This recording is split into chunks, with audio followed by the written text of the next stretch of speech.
Hello, everyone. Apologies, I was on mute there for a second, but welcome to our very first live stream watch along with Rocket Sports Media on our very own YouTube channel. I'm Michael. I'm the host of the Canadiens Connection podcast that comes out every single Saturday. And tonight, the Montreal Canadiens face off against the Pittsburgh Penguins. And I would like to welcome my co-host for tonight, Rocket Sports Media contributor, writer for THN.com/Montreal, the one, the only Gustav. How are you doing tonight, Gustav? Doing well. Excited to see the game. They're playing against the good old Pittsburgh Penguin and Crosby and Malkin. So excited what the Canadiens can do with this game. Yeah, very excited for all this. Just like to remind everyone, make sure you're giving us a follow at Rocket Sports on Twitter, Facebook, and Instagram. And like the banner says right here, you can find all of our written content at THN.com/Montreal. Just a little reminder here, join the show, drop your comments and questions in the chat. We have a live chat going. So looking forward to seeing all of your comments along the way. And I'm just so excited to be here for our very first live stream here, and a big hello from one and only Amy Johnson, our co-host. And just take a second here to throw out a big thank you and a big shout out to Amy Johnson for getting this whole live stream prepared for us. Very excited to be here. And Amy put in a ton of work putting together all these graphics and everything that you see on this stream tonight. So big thank you to Amy Johnson and the rest of the team too. Rick Stevens, I know, put a lot of work into this as well. And Gustav, I think we're both very excited to get to this game tonight. The puck drop in just a few minutes. Pittsburgh Penguins and Montreal Canadiens both sitting a little bit outside of a playoff spot, and should be pretty fun. I think a few lineup notes just to mention here. Goaltenders, Sam Montembeault will be suiting up for the Montreal Canadiens, and Alex Nedeljkovic for the Pittsburgh Penguins. Pretty big fan of Alex Nedeljkovic personally. Sam Montembeault recently signed a 3-year contract extension just a couple weeks ago. So it'll be interesting to see how he looks tonight against these Pittsburgh Penguins. And, well, what can you tell us to get us started on this stream tonight, Gustav? Well, it's interesting to see that Montembeault is getting the start, actually. We've talked a lot about the three goalie tandem in Montreal over in the Canadiens Connection podcast and in our last live stream as well. But since he got this contract, he's been getting more starts. So I think they're more playing him as their number one goaltender, which should be the case. So I wonder now what's going to happen with Jake Allen and Caden Primo. Maybe they're looking to trade one of them. Obviously, Jake Allen is a bit harder to trade because of his contract, but we'll see what happens. But I'm glad to see that they're playing Montembeault a bit more and being more confident in having him as their number one goaltender. Absolutely. And as the chat starts to warm up, Russ 100 joins in, says, hey guys, hi back to you, Russ. We'd like to invite everyone who's watching along with us to throw some thoughts, throw your questions into the chat. And we have a question for all the people tuning in. We ask, who do you think is going to score the first goal? We want to know the player. We want to know the team that you think is going to score first. Let us know. Russ continues along here and says, let's go Pens. So I guess we have a Pittsburgh fan in the chat. So interesting to see that as we do mostly coverage on the Montreal Canadiens, but we did search up quite a bit on Pittsburgh as we prepared for this. So hopefully we can give you a full unbiased broadcast here tonight. Gustav, a few lineup notes here. Recently, Tanner Pearson was placed on IR. Emil Heineman was called up. Heineman will not be suiting up tonight, but what do you think about that? Pearson having a bit of an up and down season, not super consistent, but what do you think about him going on IR just a couple hours ago? Well, that's interesting. He was basically a staple in the Canadiens lineup so far this season, up and down season. Has shown some flash, especially in the early games where he had a couple of nice goals from wrist shots. Maybe he had a lingering injury, which could explain why his play wasn't maybe up to standard. I don't want to speculate, but maybe that was the case. interesting choice, Emil Heinemann. Emil Heinemann actually suffered himself from an injury earlier this season, which might explain that he hasn't had the greatest stats with Laval so far. But looking forward to see if he gets a chance to play in the lineup. Not tonight, but maybe next game. And actually, what will be interesting to see if what spot will he get in the lineup? We've discussed before in the latest live stream about Ulonen and his spot in the lineup and why he doesn't get more opportunity. I'm looking forward to see if Emil Heinemann will get a top 9 spot in the lineup.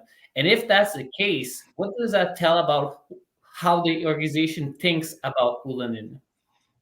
Yeah, absolutely. Just going to take a quick look back at the chat here as it's starting to get a little bit busier.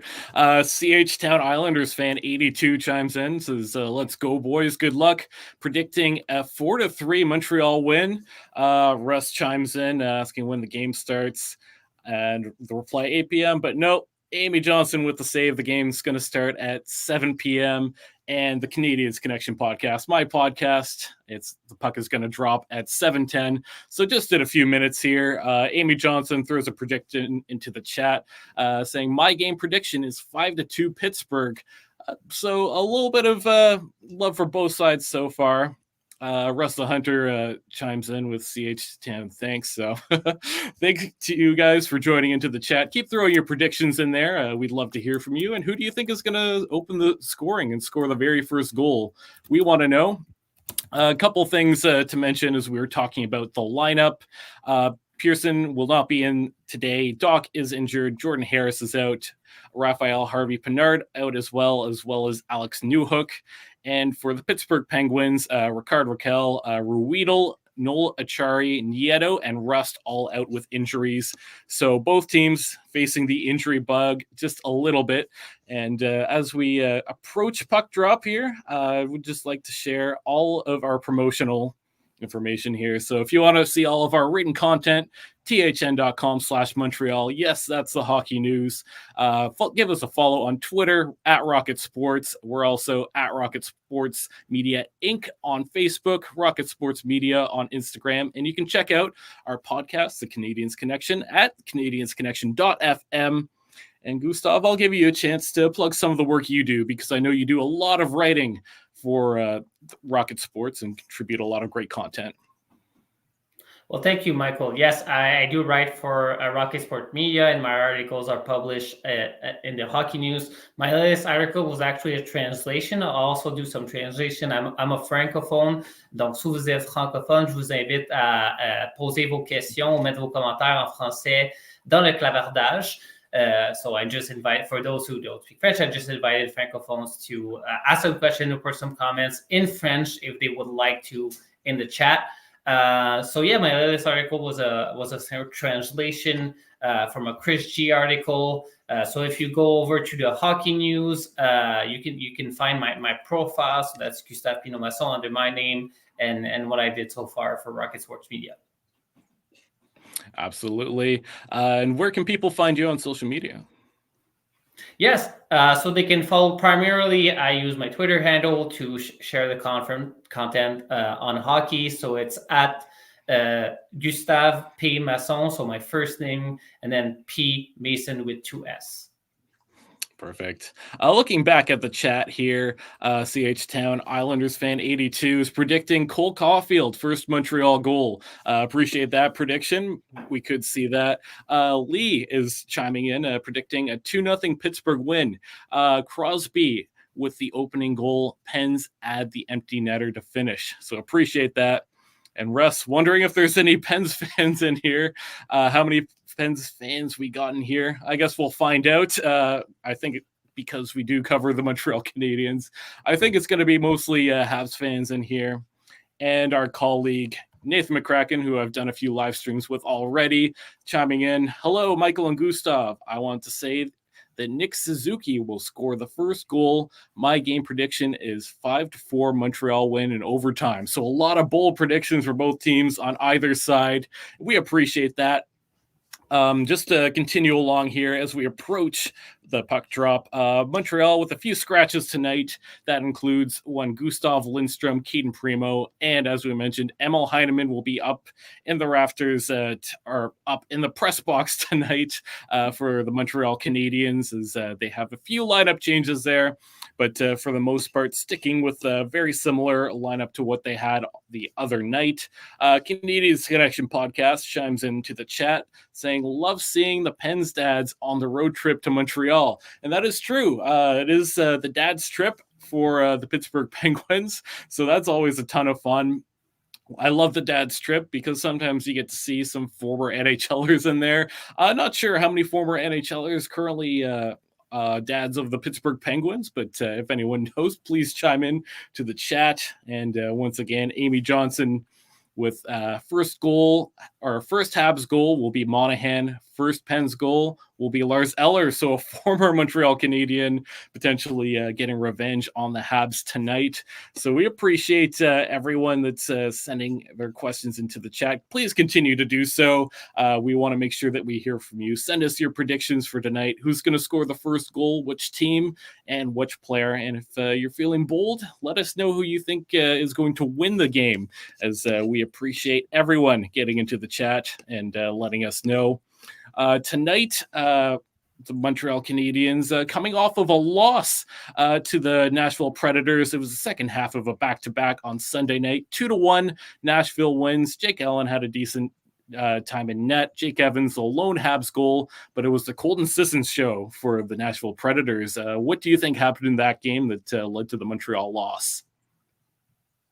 I mean, it's a problem that's being repeating itself for a while now. It's the lack of offense, basically not being able to produce offense. And I think one of the issues, and we have keys of the games, and one of my keys of the game actually is to attack the center of the ice and be closer to try to get opportunities closer to the net, closer to the goalie, because I feel like the Canadiens are playing very peripheral right now. So they're not going into the middle of the ice, which makes it easy for defenders to protect their zone. And if you get peripheral shots, it's easier shots to save for the goaltender. So I think they need to be closer to the middle of the ice, get traffic in front of the net. And obviously, I see actually a good comment here from CH Town Islanders fan 82. Cole Caulfield with a hat trick. Montreal wins. I doubt that, because actually Pittsburgh is one of the best defensive team right now in NHL. So I'm not sure it will be a high scoring game, this one. So puck just drops a few seconds ago. Both teams starting off their big lines, and it looks like Pittsburgh very quick to set up in the offensive zone here. Quick shot off that gets turned away easily. Montreal trying to get control of the puck, but Pittsburgh doing a good job keeping the puck away. Finally, Montreal will break it out to the other zone, and it's Slavkovsky carrying that one in. He tries the back pass. It goes all the way out to the neutral zone. Montreal still holding on to that puck, slowly weaving into the zone, and they'll go for a tumble before Tristan Jarry covers that up. One David Savard with was that a little bit of a dangle that he was trying to do there before he took a tumble? Yeah, not used to seeing that kind of thing from David Savard, coming back from injury. Looking forward to see what he can bring if he keeps that kind of warrior attitude. We know he got injured by blocking a shot with his hand, so we'll see if he still has that shot blocking attitude, or if he's scared a bit.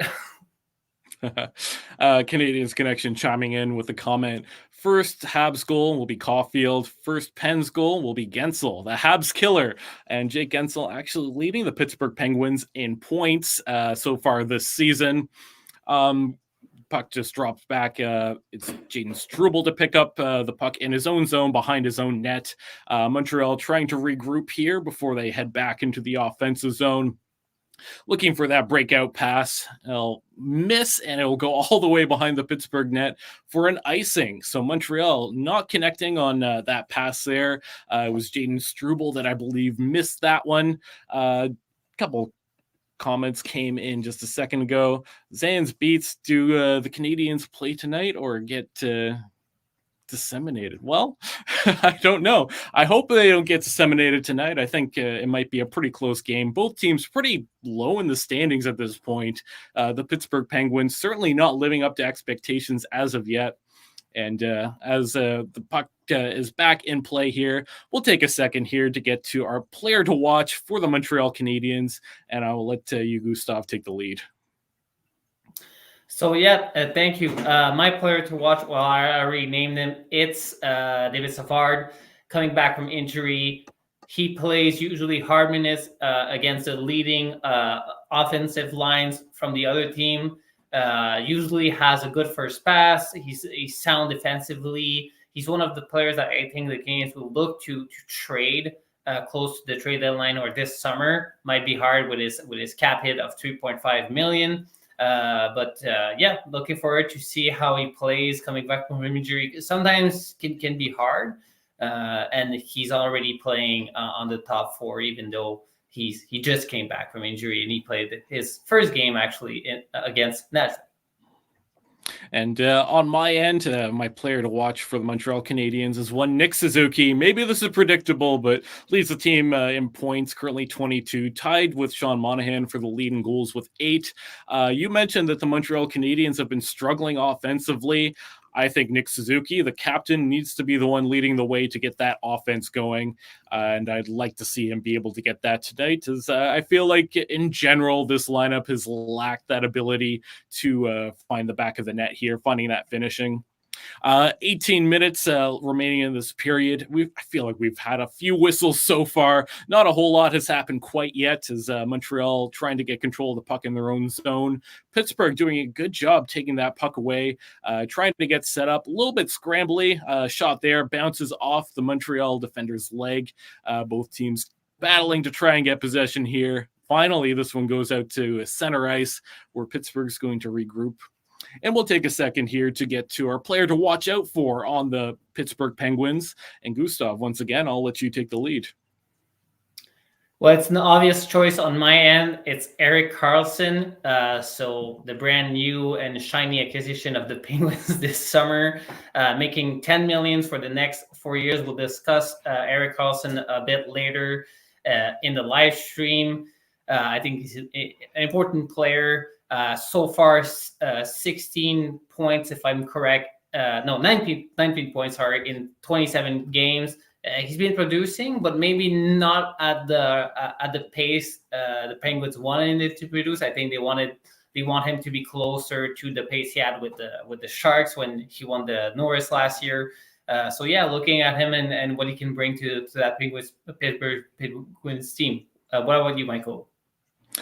For me, I went with one Jake Gensel. As the Canadiens Connection podcast did point out, he's a bit of a Habs killer, and he's currently leading the Pittsburgh Penguins in points. Last game, he had 2 goals against Arizona. That was last night, and currently leading with 31 points. That's more than anyone on the Montreal Canadiens. So Jake Gensel, you'll want to watch out for him. As we get back into the play here, still 0-0, about 16:50 left to go. Amy Johnson chimes into the chat here briefly. Pens fans in the chat, which Habs player do you like best? Actually, that's a great question. We would love to hear from our Pens fans in the chat right now.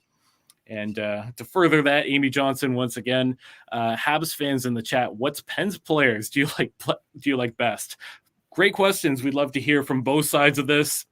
And one more, Mike Raschel, our Rocket Sports Media colleague, chimes in with first goal, Suzuki or Crosby. So asking for one on each side there. Continue to put your questions and your comments in the chat. Let us know who do you think is going to score first. As Montreal gets a nice opportunity that just misses. They're in the offensive zone here, battling to get the puck. Pittsburgh knocks over the Canadiens player. They'll come out to center. Puck bounces off a leg. Montreal and the Pittsburgh Penguins both struggling to connect some passes here and get set up. Shots just one apiece. Not too many chances there, just a couple of misses, not a whole lot. CH Town Islanders fan 82 chimes in to the chat, and they say, I like Sid the Kid. He's from the Maritimes. let's go Crosby. So we appreciate that. I do like Crosby too. He's a very talented player. Gustav, do you have a favorite Pens player? Yeah, Crosby would be my choice too. He's a player I grew up watching. I still think he's one of the better players in the NHL. I know there's with McDavid now in the league, there's that argument of McDavid being better than Crosby, but I think as long as McDavid doesn't have a Stanley Cup, I still think Crosby has a better career so far. Yeah, absolutely. As Montreal breaks the puck into the Pittsburgh zone, once again, an errored pass leads to the Pittsburgh Penguins being able to send the puck out to center ice. Montreal luckily is able to hang on to that in the defensive zone as they look to break it out once again. Not too many shots so far, as we're just a little bit over 5 minutes into the period. Just one shot apiece. Pittsburgh sends the puck all the way back to the other end of the ice. No icing on that one, and it's Gene Struble there to touch it up. Just furthermore on this discussion of favorite players on the team that you're not necessarily cheering for, I'm also a pretty big Erik Karlsson fan. I've watched a lot of him growing up, being from Ottawa, and very talented guy. Very excited to see what he can do on this highly offensive Pittsburgh team. Montreal breaking the puck out to the other end of the ice here. We'll see if they can finally get set up for a few opportunities. Battling along the boards, neither team really getting possession at the moment. It's Michael Pezzetta trying to be strong on that puck. Montreal does prevail with it, but for how long? Not too long, as the Pittsburgh Penguins once come away with it. But interception at the blue line, shot and goal. Great shot from the Montreal Canadiens defender, and Erik Karlsson does not look too happy about that one. Great goal. Montreal Canadiens, David Savard with a snipe from the point. Absolute beauty. What do you think happened here that led to the very first goal of the game there, Gustav? It was a bad pass from the Pittsburgh defenseman, and David Savard had a beautiful shot on the goal. He had basically all the time and space in the world, and he was my player to watch. So I'm happy to see that he has a successful game so far. Not the player I would have expected to score first, but happy to see it either way. Yeah, absolutely. And I think Pittsburgh a little bit stunned there. That might have been an errored Erik Karlsson pass. David Savard, not the guy you expect to score from the point. Not someone that I think is known for his shot. You mentioned just coming off of an injury, so it's nice to see that he still has his hands with them. We saw him go for an attempted dangle earlier that led to him falling over. But David Savard, are we going to start to see him become an offensive defenseman now? I doubt it, but as I said, he had all the time and space in the world, and when you give that kind of time and space to basically any NHL player, they have a good chance of scoring. Absolutely. Amy Johnson sends, so welcome back, Mr. Savard. I agree. Very unexpected from him. Not the guy that you think is going to put up points on the back end. Pittsburgh is going to break into the Montreal zone. They look like they want one back. You see a little bounce to their step now, a little bit of extra speed, holding it at the point, trying to find options for a pass. Not a whole lot out there. Montreal does eventually pick it up. They'll send it all the way to the other end, and it's a breakout that gets broken up, falling into the boards. Everyone's going for a tumble. Montreal trying to get that puck back, but it's Malkin trying to come away with it to go the other way. Pittsburgh does eventually get control and send it out of the zone. And while we have a minute here, I would like to ask you about tonight's mission. What are your keys to the game for both teams? Well, on Pittsburgh side, I would say stay aggressive for full 60 minutes. The Canadiens have had a hard time playing full 60 minutes games. I would say, especially the goaltenders, to be fair. So I would say, like, be aggressive, put pressure on the young defensemen and the young forwards, and also try to break the transition. That's the strain of the Canadiens, the transition game. So try to break the middle of the ice and don't allow this kind of slingshot pass, as they call them. In terms of the Canadiens, I mentioned it before, try to be closer to the goaltender attack the middle of the ice, don't stay in the periphery and the outside borders of the ring. So that would be my keys to the game. What about you, Michael? For the Habs, I don't care how it happens. Get the offense going. No Habs are at the 10-goal mark as of yet. The closest is Suzuki with 8. We need more. That's simply not good enough, especially when you have 4 Pittsburgh Penguins, all with more points than anyone on the Montreal Canadiens right now. So I don't care how it happens. This team needs to have that figured out. And for the Pittsburgh Penguins, they have a lot of offensive threats, but the power play's not been going. Their power play actually worse than the Montreal Canadiens right now, operating at 11.4%, while the Habs operating at 16.7%.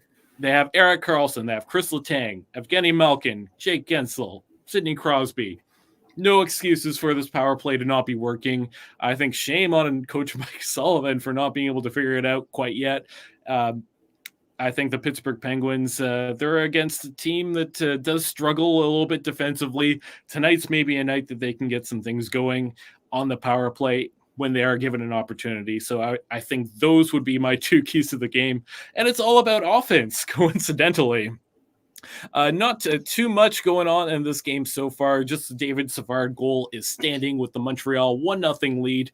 That goal unassisted. So sniper David Savard giving Montreal the lead in this one. What do you think has gone on so far in this game? Is it just been kind of a lackluster and maybe the Montreal Canadiens taking advantage of a bad Pittsburgh play?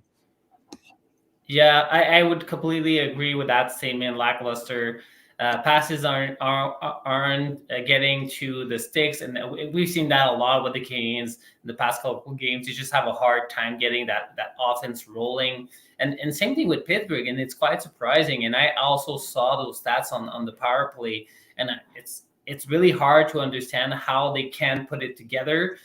Maybe there's just a bad fit with Erik Karlsson when he was in San Jose and Brent Burns was still there. He had a bit more of a hard time, and when Brent Burns actually went to Carolina, that's when he exploded. So maybe he's more used to being that number 1 defenseman that's relied upon, and when there's another big defenseman like a Chris Letang playing in the team, he has a harder time adjusting to kind of sharing that ice time with another defenseman.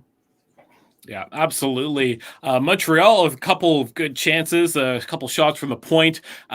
Whacking at the puck at the side of the net. Looks like Jari does glove that one down. Alex Nedeljkovic in net for the Pittsburgh Penguins. Great save there by Nedeljkovic on that one. Looked like it was Caulfield that had the opportunity there at the side of the net. Looks like they're starting to generate a few more opportunities as things go along. They have some life inside of them. Pittsburgh Penguins scrambling a bit. Erik Karlsson actually not looking too good in his own zone at the moment, struggling to get a hold of that puck. And you just see the replay here. Luckily, Nedeljkovic covers that one up. I think Pittsburgh is going to want to regroup as we approach the 10-minute mark. Montreal 1-0, leading shots 4-2. And would like to point out as well, no one had David Savard with the very first goal. I didn't see anyone put that in the chat. So unfortunately, no one wins that one. But certainly would like to continue to see more predictions. Who do you think is going to score the next one? And who do you think the first Pittsburgh goal is going to come from? Do you have any predictions on this one, Gustav? It's hard to tell, but I'm going to go with the same prediction as the Canadiens Connection podcast. Jake Gensel, the known Habs killer, has been having a great year. I'll speak a bit more about him later. Again, I want to reiterate, if you're Francophone, don't hesitate to share your questions or thoughts in French in this chat. I'll be more than happy to answer anything you send our way. I also want to know that Pittsburgh is playing a back-to-back tonight. So maybe that kind of explains why they have a hard time getting their legs going. A lot of older players in that lineup. So maybe they're just a bit tired, but the more the game goes on, the more tired they'll be. So they need to kind of get that energy and be more aggressive right now to try to win this game. It's going to be important if they want to get into the playoff. Yeah, Few opportunities both ways. Brendan Gallagher with a bit of an on-man rush. That one got stopped by Nedeljkovic. It went the other way, and Sam Montembeault gloves that one out of the air. Also, it looked like Michael Pezzetta was almost ready to drop the gloves, so not sure what's going on. It seems like the tempers are starting to flare. Things getting out of hand for both teams as the defensive coverage is starting to break down. Canadiens Connection chimes in. David Savard with 3 of the Canadiens' 4 shots on goal. Who would have predicted that one? I would have loved to have seen if someone put a bet down on that. Savard looking young again. A very surprising stat. And like Mike Rashel says, imagine placing a bet on that. If someone did, we'd love to hear about it. But in general, please send in some more predictions, who you think is going to score the next one. And the very first Pittsburgh goal, I think I've seen a few Crosby predictions in there. You just guessed Jake Guentzel. Jake Guentzel, like we said, great season, leading the Pittsburgh Penguins in points, so it'd be nice to see if he can get something rolling. But Sam Montembeault on that last play, very confident. Right at the top of his crease, he gloves that one down, settles things a little bit. That's exactly what you want to see from this goaltender who's just signed a 3-year contract extension. Yeah, I completely agree. And we know that the fault in Montembeault's game is he tends to be inconsistent and sometimes give a bad goal, especially in first periods or first few shots. So it's important at the beginning of the game to make those key saves and keep the game close. On the other side, the Pittsburgh have to score, have to equalize, I would say, before the end of the first period. Like we said, they have the same amount of points as the Canadiens, actually. There's 7 in the Metropolitan, although they're only 4 points behind the second wildcard spot, which is Washington right now. But they need to get those wins going. They've actually had a really bad December month so far. They had 4 losses in their first 4 games in December, won their latest game against Arizona. So again, if they want to win with that core 4 players, Erik Karlsson, Crosby, Malkin, Letang, they have to get those wins against those bottom of the standing teams like the Habs. Absolutely. And Pittsburgh set up in the offensive zone here. A couple easy stops for Montembeault. Things getting cycled around. Shot from the side of the net. Couple rebounds. A little bit of a scramble at the side there as Montembeault finally gets back up. Pittsburgh Penguins still controlling the play. They send that one deep into the corner, and finally they will pick it up. Montreal Canadiens battling against the boards. They want to get out of this as fast as possible. Finally, they do, and they'll send it the other way. This one goes all the way into the Pittsburgh zone before it comes back out, and Pittsburgh heading back into the Montreal zone. They might get set up.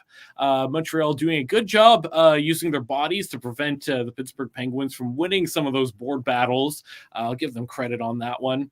And we actually do have some French in the chat. I'll let you take control of this one, Gustav.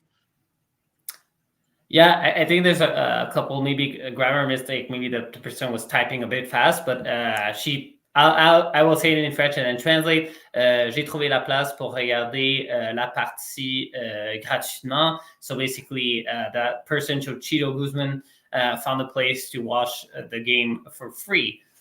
She was having a hard time. She or he was having a hard time getting to watch the game.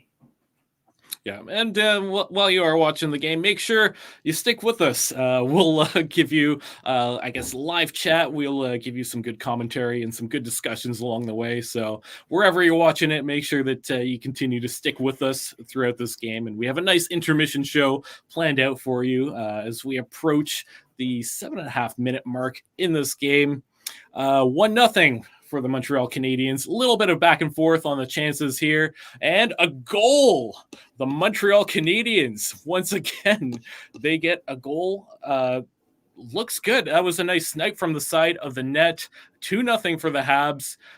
What do you think happened here? Looks like a little bit of a defensive meltdown from the Pittsburgh Penguins, and it's Jaden Struble with his second career goal. Yeah, Jaden Struble playing really well recently. I'm looking at the replay right now. From the side of the net, there was a bit of scrambles. Good transition. Like I said, I think the transition game of the Montreal Canadiens is really their strength. You saw how easily Jaden Struble got to that middle of the ice, and that's what I said. Like, Pittsburgh needs to stop the Canadiens from doing that, and they didn't on that play. And that's a very good second goal. Amy Johnson saying Strubes, good nickname, I think. Second goal in the NHL career. Again, playing very good hockey for a guy his age. Yeah, Mike Raschel chiming in. Another goal by Habs D-Man. I've really liked Struble's game since entering the lineup. He's certainly solidified his top 6 spot. He's been a great skater. You saw on that goal, he almost went end to end on that one. And then pinching up, and a great shot to finish it. Alex Nedeljkovic, no chance in that Pittsburgh net to be able to stop that one. Montreal seems to be flying and taking advantage of a few defensive breakdowns from these Pittsburgh Penguins. At the 7-minute mark here, Montreal up with a couple of goals from a couple defensemen. That Jaden Struble goal assisted by Michael Pezzetta and one Jesse Ullinen. So a few players in the bottom of that Montreal lineup that don't normally get on the board do get on the board here, which is very nice to see. I've been super impressed with Jaden Struble, and he scored his first ever career goal just a couple weeks ago, and that will be his second career goal. So good job to Jaden Struble. Hopefully he gets to stay up for a bit of a longer look. We'll talk about the Montreal defense core during the intermission show, so make sure you stick around for that one. Montreal with the steal, and they'll break it into the zone. It looked like it almost had an odd man rush. That doesn't quite happen, but they do get a nice shot off that goes up high. Pittsburgh desperately trying to get the puck out. They do get it out to center, but Montreal maintaining possession. Those Montreal defensemen looking on fire tonight. They'll go back and regroup behind their net here. Pittsburgh actually leading the shots department 7-5. Not too many high danger opportunities until now. Giveaway in front of the net, and Pittsburgh capitalizes. It looks like Sidney Crosby. He got in the way, and he does finish that one. So whoever predicted Sidney Crosby to have the first Pens goal, congratulations. You get bragging rights on that one. Mr. Frost will chime in. Gensel, 1+ goal. Sidney Crosby, 4+ shots on goal. So there you go. I believe Mr. Frost might be a Pens fan, as Pittsburgh does have life.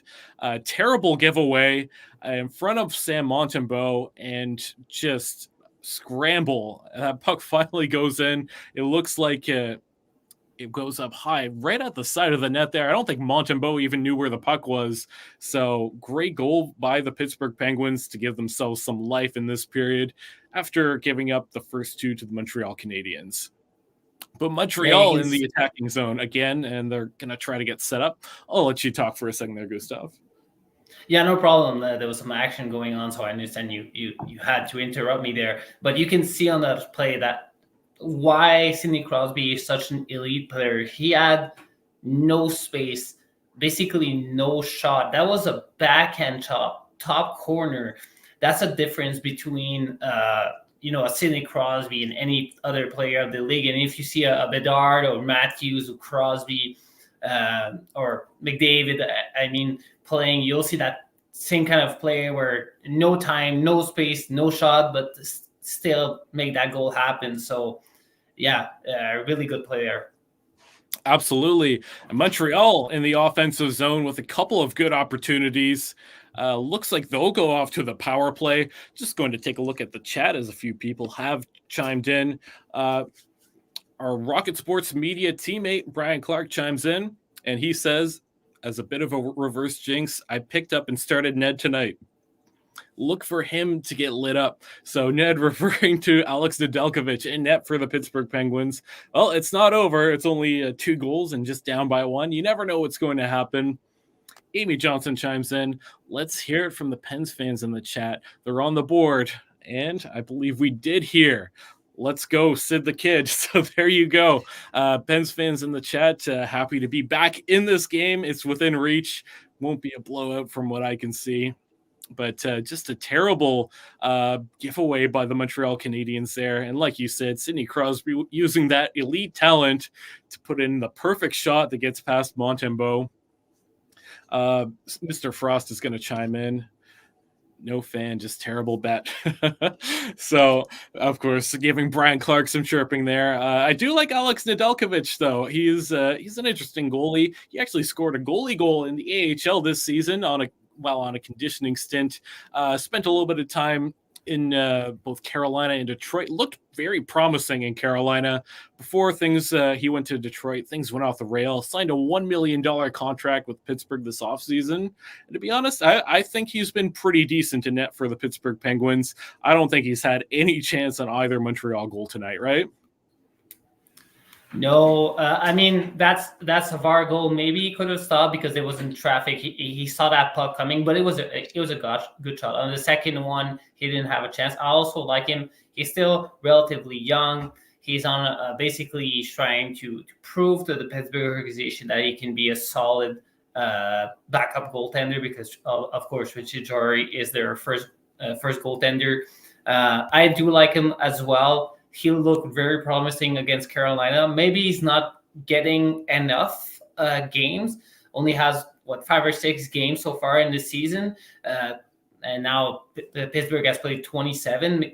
I understand why they play Jerry more, but if they want him to maybe get some more shots and get that game going, I think they need to put him in that more often. Yeah, so Montreal off to the power play here. They'll get a full 2 minutes, 5 minutes just about remaining in that period. Montreal's power play, as we said, operating at 16.7% as they get a point shot through. That's stopped handily by Alex Nedeljkovic. Just looking at the chat here, a good question comes in. Is Jaden Struble ever going back to Laval? We're actually going to talk about that a little bit more in depth during our intermission show, but just as a little sneak preview for you. I think that Jaden Struble is making the most of his opportunity. He looks great, but you know what? A little bit more time in Laval is never going to hurt a young player like that. I wouldn't mind to see him get sent down at some point, maybe later in the season if things fizzle off. What do you think, Gustav? Yeah, honestly, he deserves to stay. Oh, and maybe I'm a bit ahead of you, but I think I just saw a Canadian goal. Yeah. That's a power play goal. It looks like it was Nick Suzuki as I just sent that off to you. We'll have to see the replay there. But Montreal, once again, they regained that 2-goal lead. Bell Center seems very happy tonight with that one.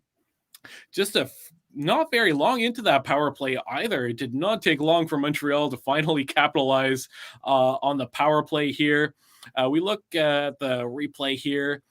Montreal doing a good job controlling from the point. And yeah, that one just trickles behind Alex Nedeljkovic from the point shot.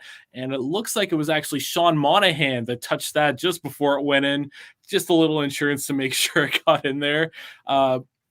Yeah, Monahan touches that. I believe it deflected off of Suzuki, but it won't be a Suzuki goal on that one. So there you go. Monahan takes over the lead on goals for the Montreal Canadiens. I believe that's his 9th of the season. Montreal up 3-1 in the first period. Alex Nedeljkovic, it's not looking good so far now. I was just giving him credit a second ago, so I apologize to all our Pittsburgh fans in the chat. I may have jinxed this one to you, and obviously the broadcast now showing Tristan Jarry wondering how soon it'll be before he gets put into the net. Yeah, I think I also jinxed him. I was also giving him credit on his play and telling and saying the Pittsburgh Penguins should give him more games. And seeing how it's going so far, maybe not.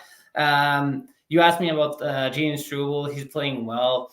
I think more time in Laval doesn't hurt. However, he does deserve to stay with his game. But then there's other players that will come back from injury at some point, like Jordan Harris, who has to be put on waivers if they do want to send him back to Laval. So I think with basically the amount of left-handed defensemen they have in the lineup, I feel like he will be sent to Laval, but he'll probably have some positive feedback from the coach saying, look, you did great. We look forward to having you on the lineup more often.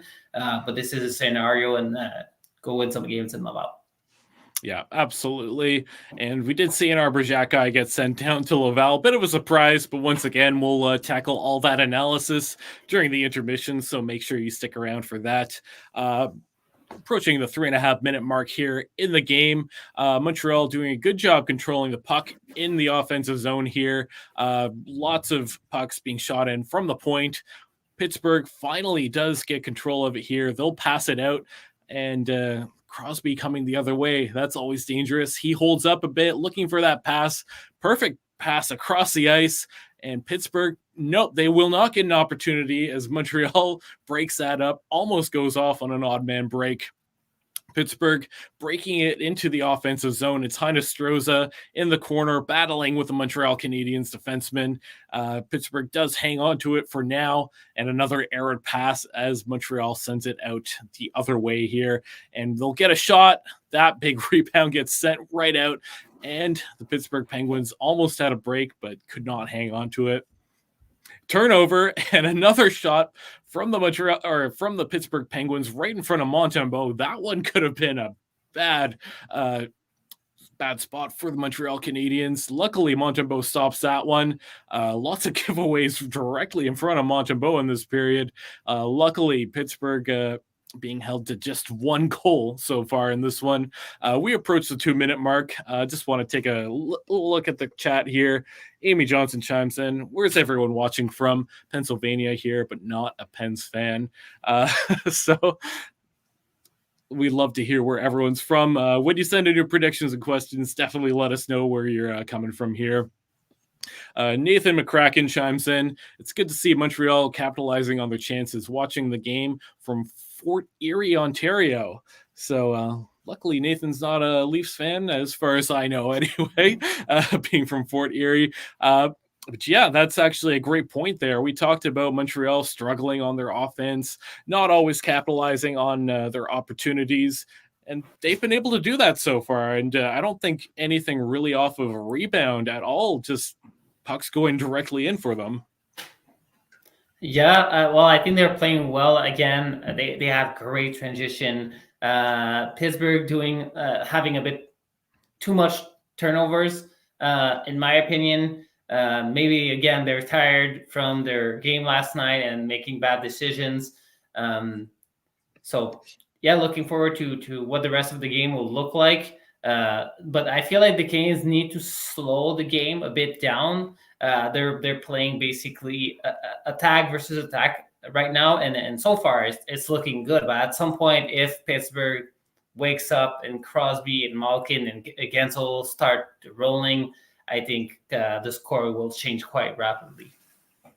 Absolutely. And just a little reminder here for everyone that's currently watching along with us, hit that subscribe button on our YouTube channel. We put up lots of great content throughout the week.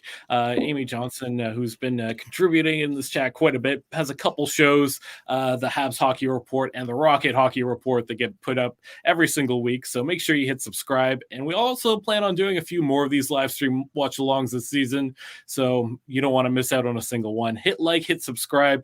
Don't miss a single piece of our content. Just 1 minute left in the period. Montreal Canadiens up 3-1, leading shots 13-10. Montreal doing a good job capitalizing, as we just discussed here.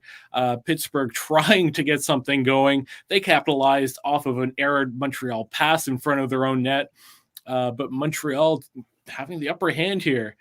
And a great stop there by Nedeljkovic, as that could have been quite dangerous. Crosby heading the other way. Montembeault steers that away to safety.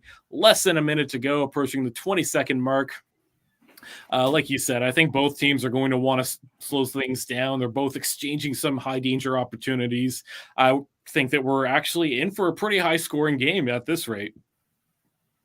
Yeah, I said at the beginning of the stream that I don't expect a high-scoring game, and I just saw a great opportunity from Slavkovsky. Couldn't put the net the puck in the back of the net, and that was a good save from Nedeljkovic, who maybe getting more of his game together. And it's the end of the first period now, and I think that both teams will try to slow things down. Yeah, absolutely. So end of the first period here. Just going to take a quick look at the chat before we take a quick break. But we have Shadow Kitty chiming in. Thunder Bay, Ontario. So glad his game's not blanked out. So we appreciate all the comments. Keep getting into the chat. We'd love to hear from all of you. Where you're from, who do you think is going to score the next goal? Which team, which player?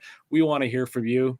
And we'll be back in just a few moments here. We'll take a 3-minute break, and then we'll have our intermission show. We'll get into the chat and chat with all of you lovely people. We'll be back here in just a few minutes.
So welcome back.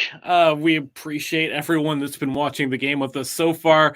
This is our first ever live stream watch along on our own Rocket Sports Media YouTube channel. So we appreciate everyone that's here. We'll get to the chat in just a few moments, but just a little recap of what we just watched. Montreal Canadiens winning 3-1. They scored pretty early on, just 6 minutes and 24 seconds in. It was David Savard unassisted.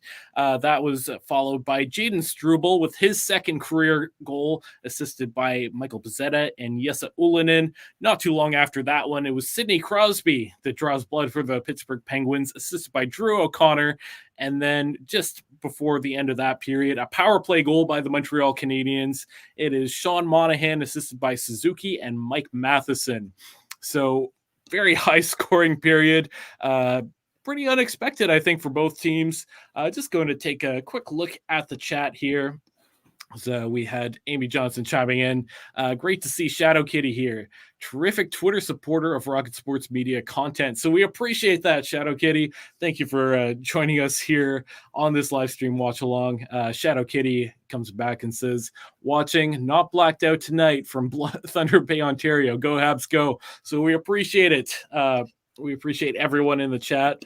CH Town, Islanders fan 82, Canadiens for the win. Let's go, boys. And Amy Johnson, what a game so far. Not sure anyone was expecting to be this lopsided in this way after 20 minutes. I agree. I don't think anyone anticipated that. Actually, Gustav and I were both saying that it was probably going to be a pretty low-scoring game overall, and Mr.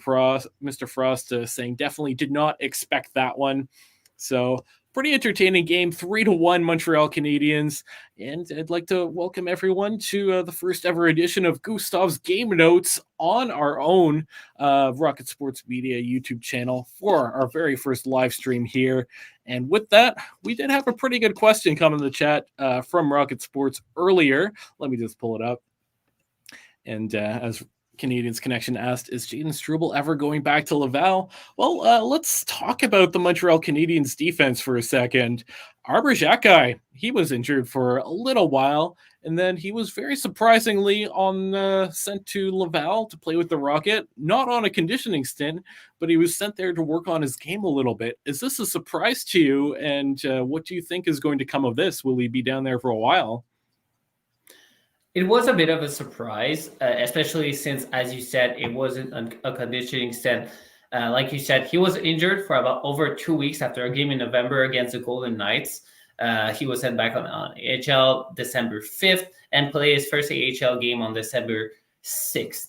And people were surprised and I would even say frustrated because they like Arber Xhekaj. He's a fan favorite.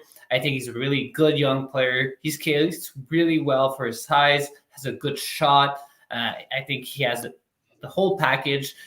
We know Xhekaj is basically the sheriff, that's his nickname, of the team. He's the one who picks up the fight when needed, who plays that physical game. However, I kind of understand why they would send him to the AHL. I think he still has a hard time knowing when to maybe play that physical game that's on the edge of legal and being a penalty. He had a hard time in juniors staying away from the penalty box. And this year, he also had a hard time doing this. So, again, played well. But, for example, this year in 17 games, he had 47 penalty minutes. That's a lot of minutes, especially for a defenseman that you want on the ice and available to play that physical game. I think he's more valuable on the ice and in the penalty box. And when you fight, obviously you're out of the game for 5 minutes. And also some of the fights he decided to take were not maybe crucial. I think there's a timing to accept a fight, and I think he might benefit from going to the AHL and learning that, maybe working a bit more on his defensive game. And actually, it's interesting that I say this, that I started this subject on fighting, because in his first game in the AHL, he was actually invited to fight with one of the tough players from the opposing team, and he declined. And probably because Martin St. Louis and the coaching staff of the Canadiens told him, look, you can't be in the penalty box that much. You have to play physical. You have to be tough. You have to play your intimidating style of play. That's who you are as a player, but you have to keep it in the bounds of legal.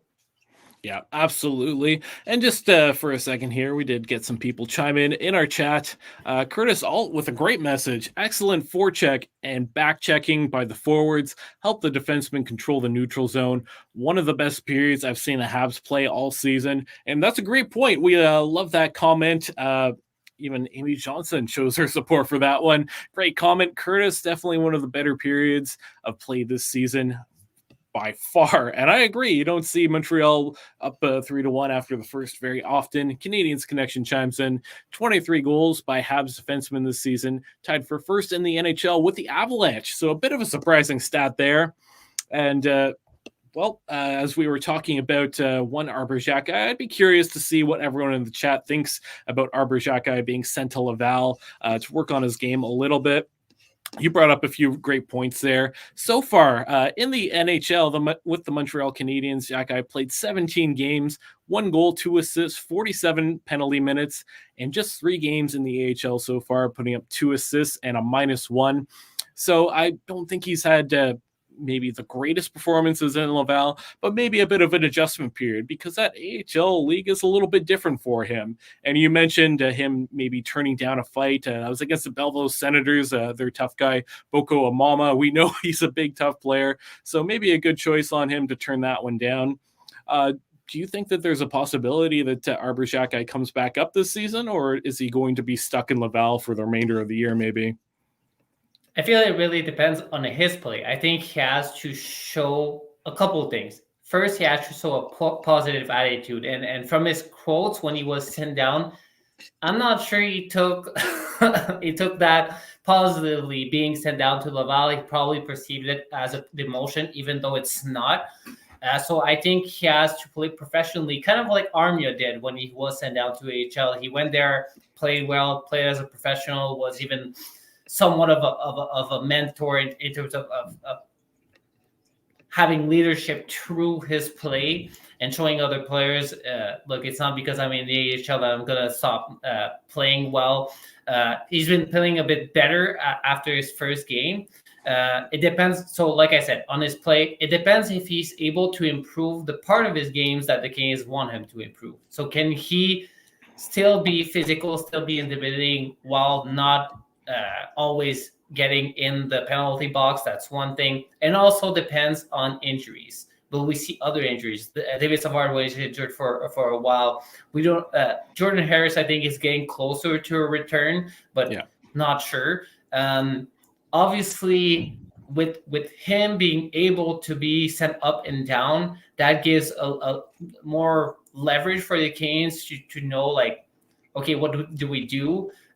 There's another key thing here is if the Canes see that they're getting basically intimidated and bullied by other teams, like they were against Buffalo earlier point this season, who has a very big team, then I think they'll call them up. But I think he has to prove that he can improve his game. He has to do a bit more. I don't expect him to put a lot of points in the NHL. In the AHL, that's not his role, but he has to play well and show he has a good mentality throughout the whole process. Yeah, absolutely. And I think part of this, too, is Montreal's had a few defensemen step up and look pretty good in the NHL. One of them being Jaden Struble. He scored tonight. He's looking like a fantastic skater. We've just had a few people wondering if he'd even get sent back down to Laval at some point. And also, I'd like to say Gustav Lindstrom's come in and looked like a pretty solid depth defenseman for the Montreal Canadiens, too. So it seems like there's definitely that flexibility that if they do want to send Arbor Xhekaj down to Laval for a little while now, they have plenty of other young defensemen that can step up and play that role. Do you agree? No, yeah, I would agree. Gustav Lindstrom it is a good player that they can insert in a lineup. However, I think the organization sees him more as their seventh defenseman. He was crushed tonight. When Jordan Harris comes back, I feel like he'll be the odd man out. I doubt they'll try to put Jordan Harris through waivers. He would be picked by another team, I'm sure. But again, with Struble being not having to go through waivers, I feel like they will send him down to stay with seven defensemen in the lineup. I doubt they will send Barron down. He's been playing pretty well, about 20 minutes per game. He's showing a good offensive ability. Of course, Barron sometimes makes questionable decisions in terms of the defensive side, but he has a lot of potential. And obviously, I don't think anyone is knocking Matheson, Savard, Goalie, or even Kovacevic outside the lineup. Yeah, absolutely. Just going to look at the chat here briefly. Curtis Alt says, Belfast, Northern Ireland got the day off tomorrow. So thank you for joining us all the way from Northern Ireland. We appreciate knowing that you're from all the way out there. Habs fans all over the globe. This is why we want to know where everyone is from. So we appreciate that. Nathan McCracken chimes in. I agree with Xhekaj being sent down to the AHL and the points you guys have said. I am a firm believer time in the AHL benefits all players, no matter how long they are there. I completely agree, and that's a great point from Nathan, isn't it? It is a great time, and we remember. I still remember when the Detroit Red Wings had this basically rule that every player had to basically play 100 games in the NHL at least. I don't remember what the exact number, and I think that's a good way to go. We've seen the Canes rush some of their players. I can think of Kotkaniemi. I personally think they rushed Safkowski. He should have played in the juniors or in the NHL a bit before joining the NHL. Obviously, he's been playing a bit better, and we can get on the subject later on. But the AHL is a good league, and it is a development league. It is there for that, and I think that's why also we talked about Emil Heineman. I think one of the top prospects in the organization is Joshua Roy. Is probably the best forward prospect in the organization, and that's why they're trying to keep him in Laval and not rush him to the NHL. And even though there's been a lot of forward injuries, they haven't called him up. He probably deserves to be called up, but they're probably thinking it's better that he keeps that top 6 spot in the AHL, produces, and it's a bit of an up and down situation with Joshua Roy. He has a lot of points, but sometimes he kind of disappears from the game, from the score sheet for a couple of games and then come back. I think they want to see more consistency and wants him to learn that in Laval instead of having that pressure of playing against NHL players. Yeah, absolutely. I think that's a great point too. And when we did start to see Montreal have a lot of injuries at forward, who did they call up? But one Mitchell Stevens, which I think was underratedly kind of a smart move, bringing up the AHL veteran and letting some of the prospects remain in Laval to have that extra time to groom themselves. Just wanted to get back to the chat a little bit. A few more things have come in. Canadiens Connection, better Habs, color commentary, Gary Galley or Michael and Gustav. And a little bit of love for us coming from Amy Johnson and Nathan McCracken. I don't know if that's true or not, but we do appreciate the love there. And Canadiens Connection once again pointing out Habs fans are everywhere. And that is very true. And this is why we wanted to do this live stream. We wanted to reach out to Habs fans from all across the globe. So please continue to let us know where you're from, where you're watching from. We do know that Curtis here, all the way from Belfast, Northern Ireland. I can't get over that. That is incredible. And we appreciate you tuning in with us there, Curtis. Just going to take a second here for those who might not be super familiar with what we do here at Rocket Sports Media, but we do have lots of different content. If you like what you see tonight, make sure that you head over to thn.com/Montreal for all of our coverage on the Montreal Canadiens. We do game previews, post-game recaps. We do feature articles. We cover prospects, Laval Rocket, anything and everything you need to know about the Montreal Canadiens, all in one place. Also, make sure that you're subscribed to @Rocket Sports on X, @Rocket Sports Media Inc. on Facebook, @Rocket Sports Media on Instagram, and check out our podcast. The Canadiens Connection podcast comes out every single Saturday. We have all the episodes at CanadiensConnection.fm. If you've ever missed any, make sure you hit subscribe. You can find it on any of your favorite podcasting apps, wherever you get your podcasts. That way you never miss a single episode. And we're going to be heading back into the period pretty soon here.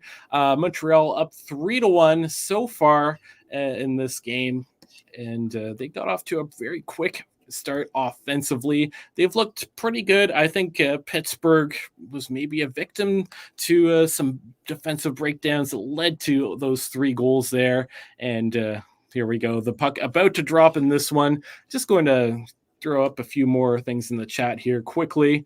And Amy Johnson, great that we also have Pens fans in the chat and watching too. Fans of any NHL team are always welcome here at Rocket Sports. And I agree with that. Certainly, if you're a fan of another team, let us know. We would love to hear. We do have some Pittsburgh content coming up pretty soon. But for now, we are in the second period, just less than a minute in. And it looks like Pittsburgh is going to send the puck all the way back to the other zone, try to pick it up. Puck behind the net, just kind of rattling that one around. Montreal sends the puck out to center, but a missed pass. The Pittsburgh Penguins pick up the puck once again. So those of you in the chat, I see that we do have quite a few viewers joining us tonight. Make sure you drop a comment, get involved. Let us know, who do you think is going to score the next goal? Which team, which player? Any questions, any comments you have along the way, let us know, and we'll make sure that we get to all of those as we discuss both teams. Gustav, are we expecting another very high energy period? Are we expecting another 4 goals in the second, do you think? Yeah, I doubt it. I think both coaches told their team to slow down the pace. So maybe there will be some scoring, but not at the beginning of the period. Not what from what I expect. And we were talking about color commentators, and Guillaume Fauché said Pierre Hood from RDS. Well, I think Pierre Hood is a legend. It's hard to compete with him. I can try to do my best impression of his famous "Et le but." But I think it would be very hard to beat him. And again, if Guillaume or other folks watching, you are francophones, je suis francophone moi-même, vous pouvez laisser vos commentaires et vos questions dans le clavardage et ça va me faire plaisir de vous répondre. So I just said for francophones, you can leave your comments or questions in the chat, and I'll be happy to read them and translate them for everyone. But I can try to do a Pierre Wood AW imitation later on in the game if I have the chance. Would love to hear it. And while we're on that topic too, Gustav, you've done a few articles where you've translated them into French over at thn.com/Montreal. Can you tell us about those just quickly? Yeah, so again, if you go at the Hockey News website and go into my profile or their French website, you'll see that I have a couple of translate articles. So I take original articles from my colleagues here at Rocket Sports Media. So usually articles written by Chris G, which are very interesting articles, and just translate them into French for those who want to have that French content. Hockey News content is always great, always up to date. And I like to make it more accessible to Francophone speakers. Yeah, absolutely. So it looks like a penalty is coming up here. You saw a Pittsburgh player go falling, and maybe it's going to be a Pittsburgh power play. Just going to wait on the play call here. Jaden Struble appears to be the victim. He had a very guilty look on his face there as he looked up towards the rafters, didn't he? Yeah, I think he knew that he was going to get a call on that one. Yeah, absolutely. It looks like it's probably going to be trip Pittsburgh to the power play. That's going to be their first power play of the night. Just watching the replay here, and maybe. Yeah, I'm not too sure what happened there. It's possible that the Pittsburgh player just fell over. It actually looks like it's going to be Jonathan Kovacevic to the box. So my apologies there. Pittsburgh to the power play. All their big guns out there. Crosby, Kensel, Letang, Carlson, probably Malkin up there too. So let's see if Pittsburgh can get anything going on this power play. They're down 3-1. This would be a great opportunity to see them climb back into the game. What are you looking for Pittsburgh to do to generate some offense? I think they have to keep control of the offensive zone. Obviously, they have to get shots on goal. They have to get shots from close to the goal and maybe get rebounds from Montembeault. Montembeault has looked good, has looked square this game. They have to take the opportunity to maybe tire some of the Habs defensemen and forward.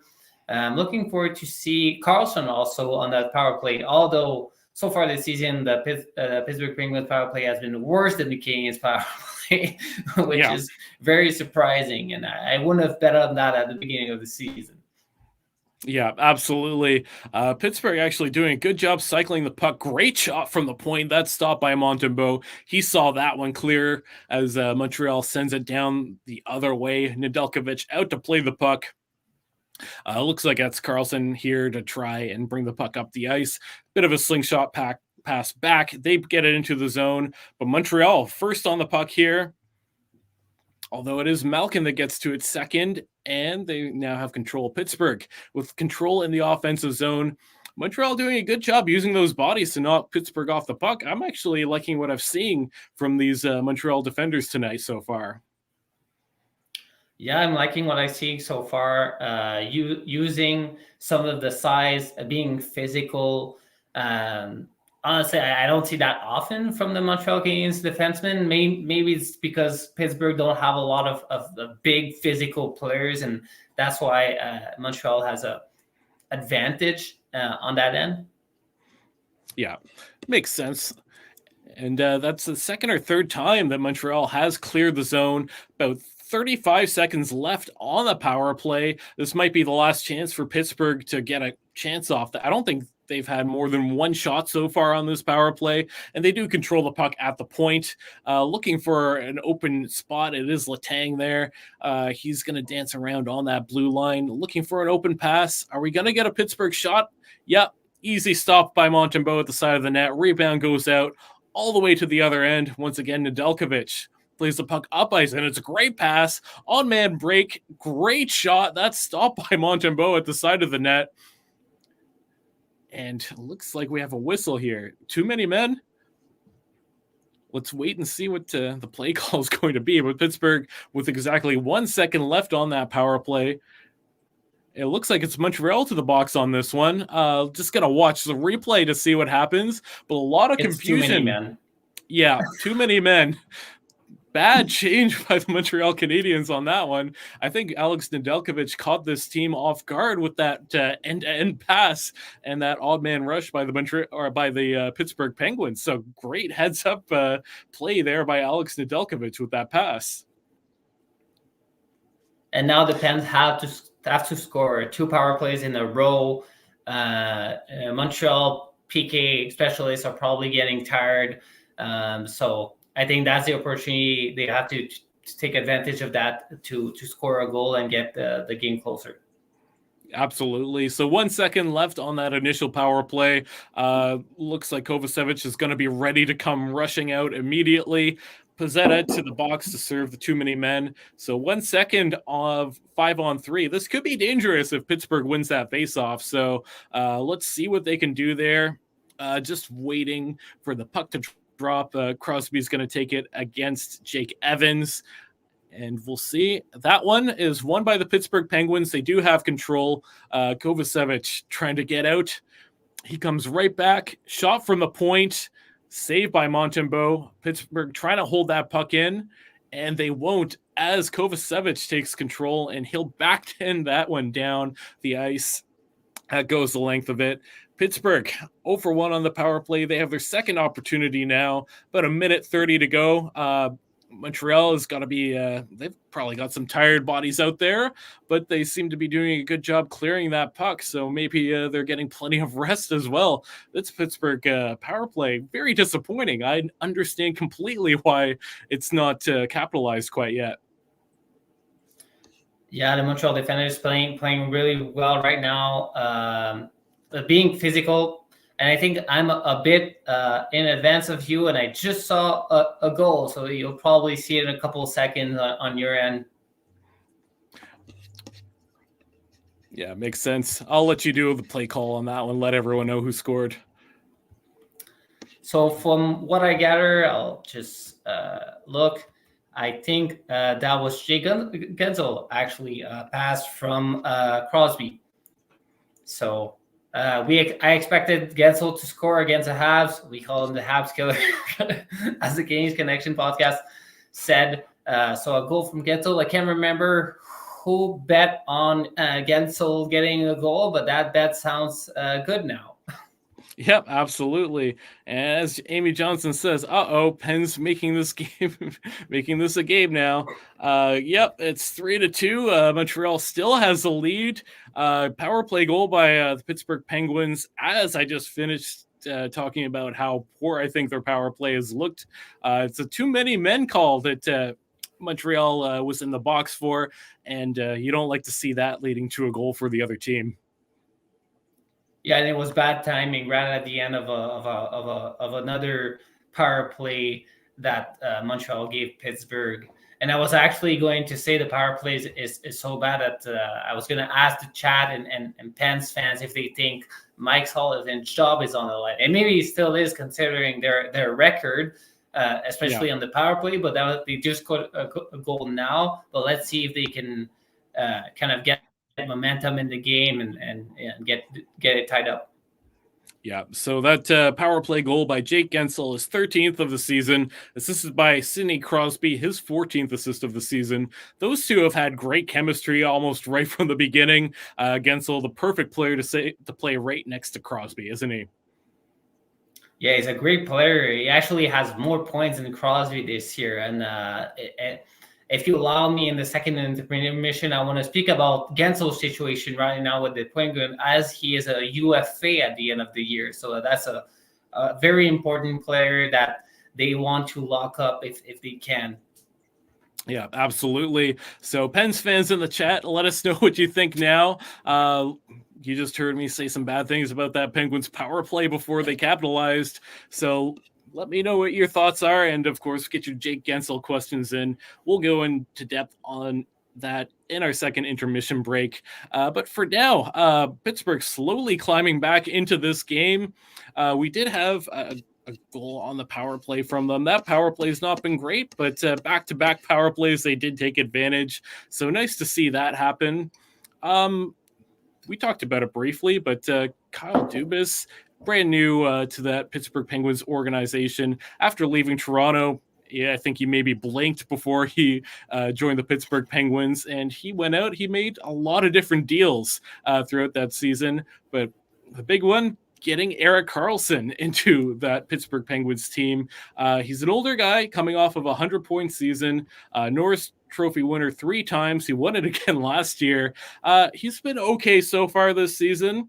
Last year, he had 101 points in 82 games so far. In 27 games, he has 19 points. Not amazing, but it's plus minus night and day. Last season, he was a minus 26. So far this season, he's a plus 12. So although he might not be scoring at the same pace, maybe he's not getting scored on as much when he's on the ice, right? I mean, it helps when you have a defensive partner like Ryan Graves, which is another addition to that Pittsburgh lineup that Kyle Dubas made. Karlsson was a good acquisition. Again, people expected him to have more of an impact on Pittsburgh, and said like Pittsburgh is for sure going to be in a playoff contention. This is not the case so far.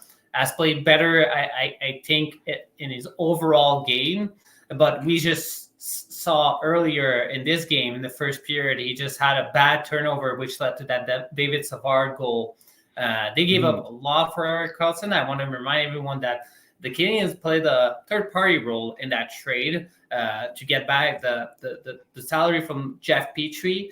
So we remember Jeff Petrie was traded to the Canadiens this summer after 1 year after the Canadiens traded Jeff Petrie to the Pittsburgh Penguins for Mike Madison, and then they traded again Jeff Petrie to the Detroit Red Wings in exchange for Gustav Lindstrom. They also acquired Casey DeSmith from the Pittsburgh and 2025 second-round pick. And then obviously San Jose also received some pieces from Pittsburgh. They gave up a lot. They think he's part of that core players, core players of the Pittsburgh and Penguins, and I'll talk about how that core is aging and maybe not as solid as Kyle Dubas might think. So a couple of great saves there by Nedeljkovic. He was doing the 2-pad stack almost. The Montreal Canadiens with a couple high danger chances there. They hold the puck in the offensive zone, going behind the net. They'll try to cycle that around to find a few more opportunities, but that looked very dangerous. Shot that misses from Matheson. Montreal, Anderson first on that puck. They'll cycle it around still. Pittsburgh on their heels, stopped by Nedeljkovic again. Big rebound, but Montreal holds that puck in, and a point-blank opportunity there. They elect not to shoot. They'll hang on to it. At the point, once again, looking for a shot. The Montreal Canadiens with a great zone time here. They get a shot from the side of the net. That one doesn't go through. Pittsburgh tries to clear it again. They stop that, and it's held in by Montreal. Finally, Pittsburgh the other way. And very tired, almost an odd man rush. Montreal does hang on to that one. That was scary for the Montreal Canadiens and for the Pittsburgh Penguins. But once again, Montreal coming in with speed. this is like probably the best sequence I've seen Montreal play all season. So many high danger opportunities there. Nedeljkovic with a couple of stops, a couple of blocks, a couple of missed nets, all over the place. That was a crazy sequence, wasn't it? Yeah, it was a great sequence from the Habs. I'm really liking what I'm seeing. I've not seen that that Canadiens team or that kind of play so far this season. So I don't know what Martin Saintly adjusted in terms of style of what they do, but so far it's working. And the Pittsburgh have to again slow the game down and get back their momentum if they want to tie this game up, because now it seems like the Canadiens have all the momentum and are looking for that fourth goal. So, quick question coming in from Canadiens Connection. How did Josh Anderson not score? Has still not scored on a goalie all season. He had a few opportunities there. I'm a little bit surprised myself that he couldn't score, but he's tied in goals actually with Penguins goaltender Tristan Jarry with 1 goal on the season. But you know what? Anderson's starting to get more opportunities. That's a lot more than I could say about him at the beginning of the year. Just going to take a second to catch up here on the chat as well. Canadiens Connection comes in again. Pens went 0 for 37 on the power play, then 2 power play goals versus the Coyotes last night, 1 power play goal versus the Habs. So maybe it's starting to heat up a little bit. And Russ the Hunter, come on, Pens. He's very disappointed at the Pens play. The Penguins are starting to come alive a little bit here. Delayed penalty coming up. And it looks like the Penguins back to the power play here. Couple of crazy opportunities for both teams there. Pittsburgh had a nice opportunity on the rush, but it looks like the Canadiens will be headed to the box on that one. Not a great time to take a penalty as the Pittsburgh Penguins start to gain momentum, right? Yeah, another great time, and we saw what happened last time. The Canadiens took 2 penalties in a row, and it led to that second goal of the game.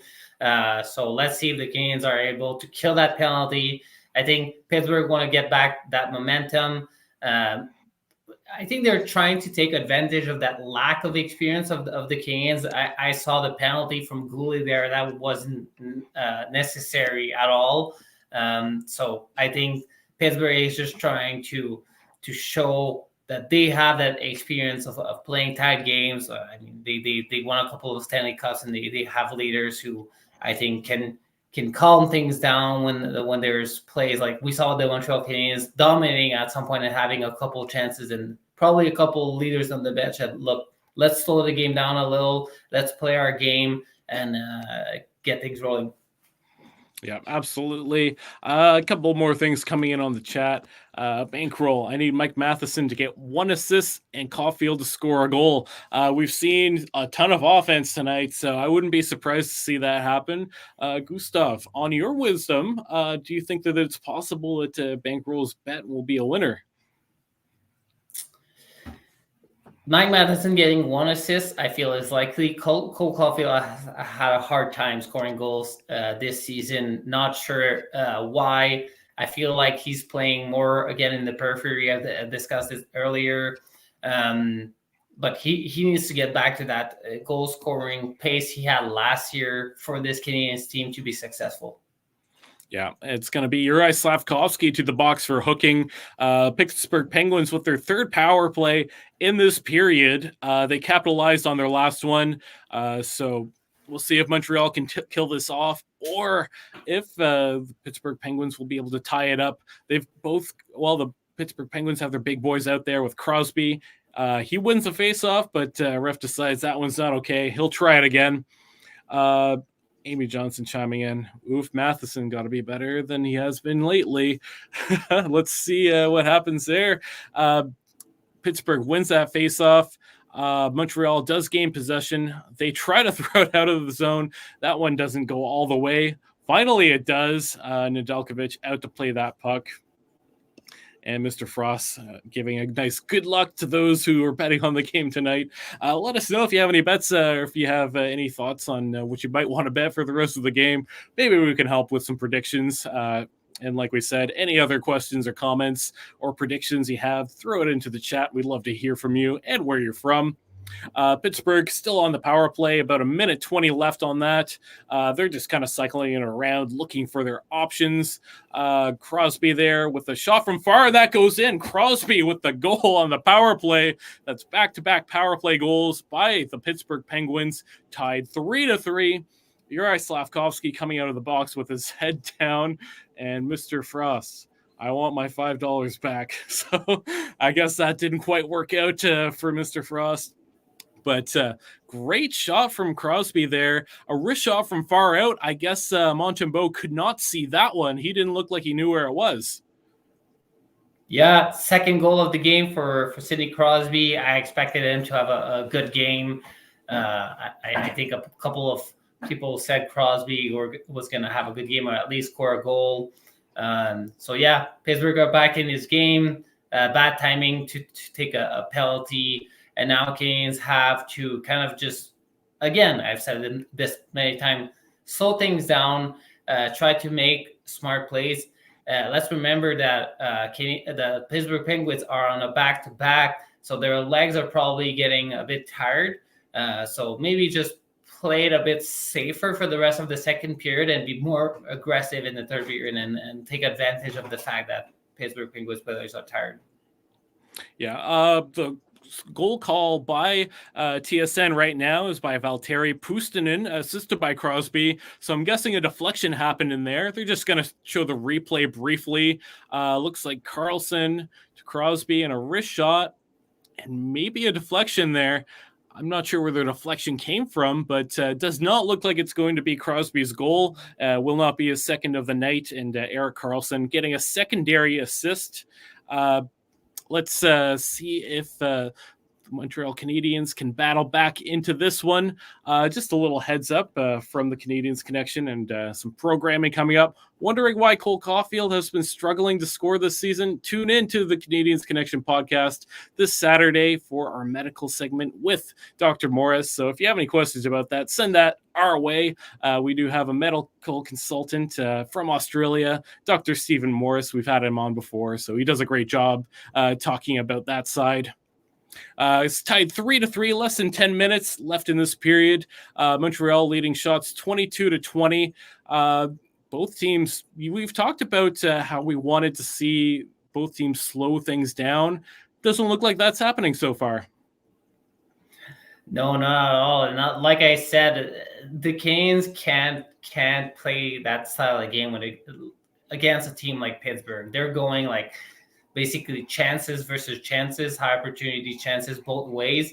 But Pittsburgh have the more talented players, so they're going to get overwhelmed by Pittsburgh talent if they do continue to play that way.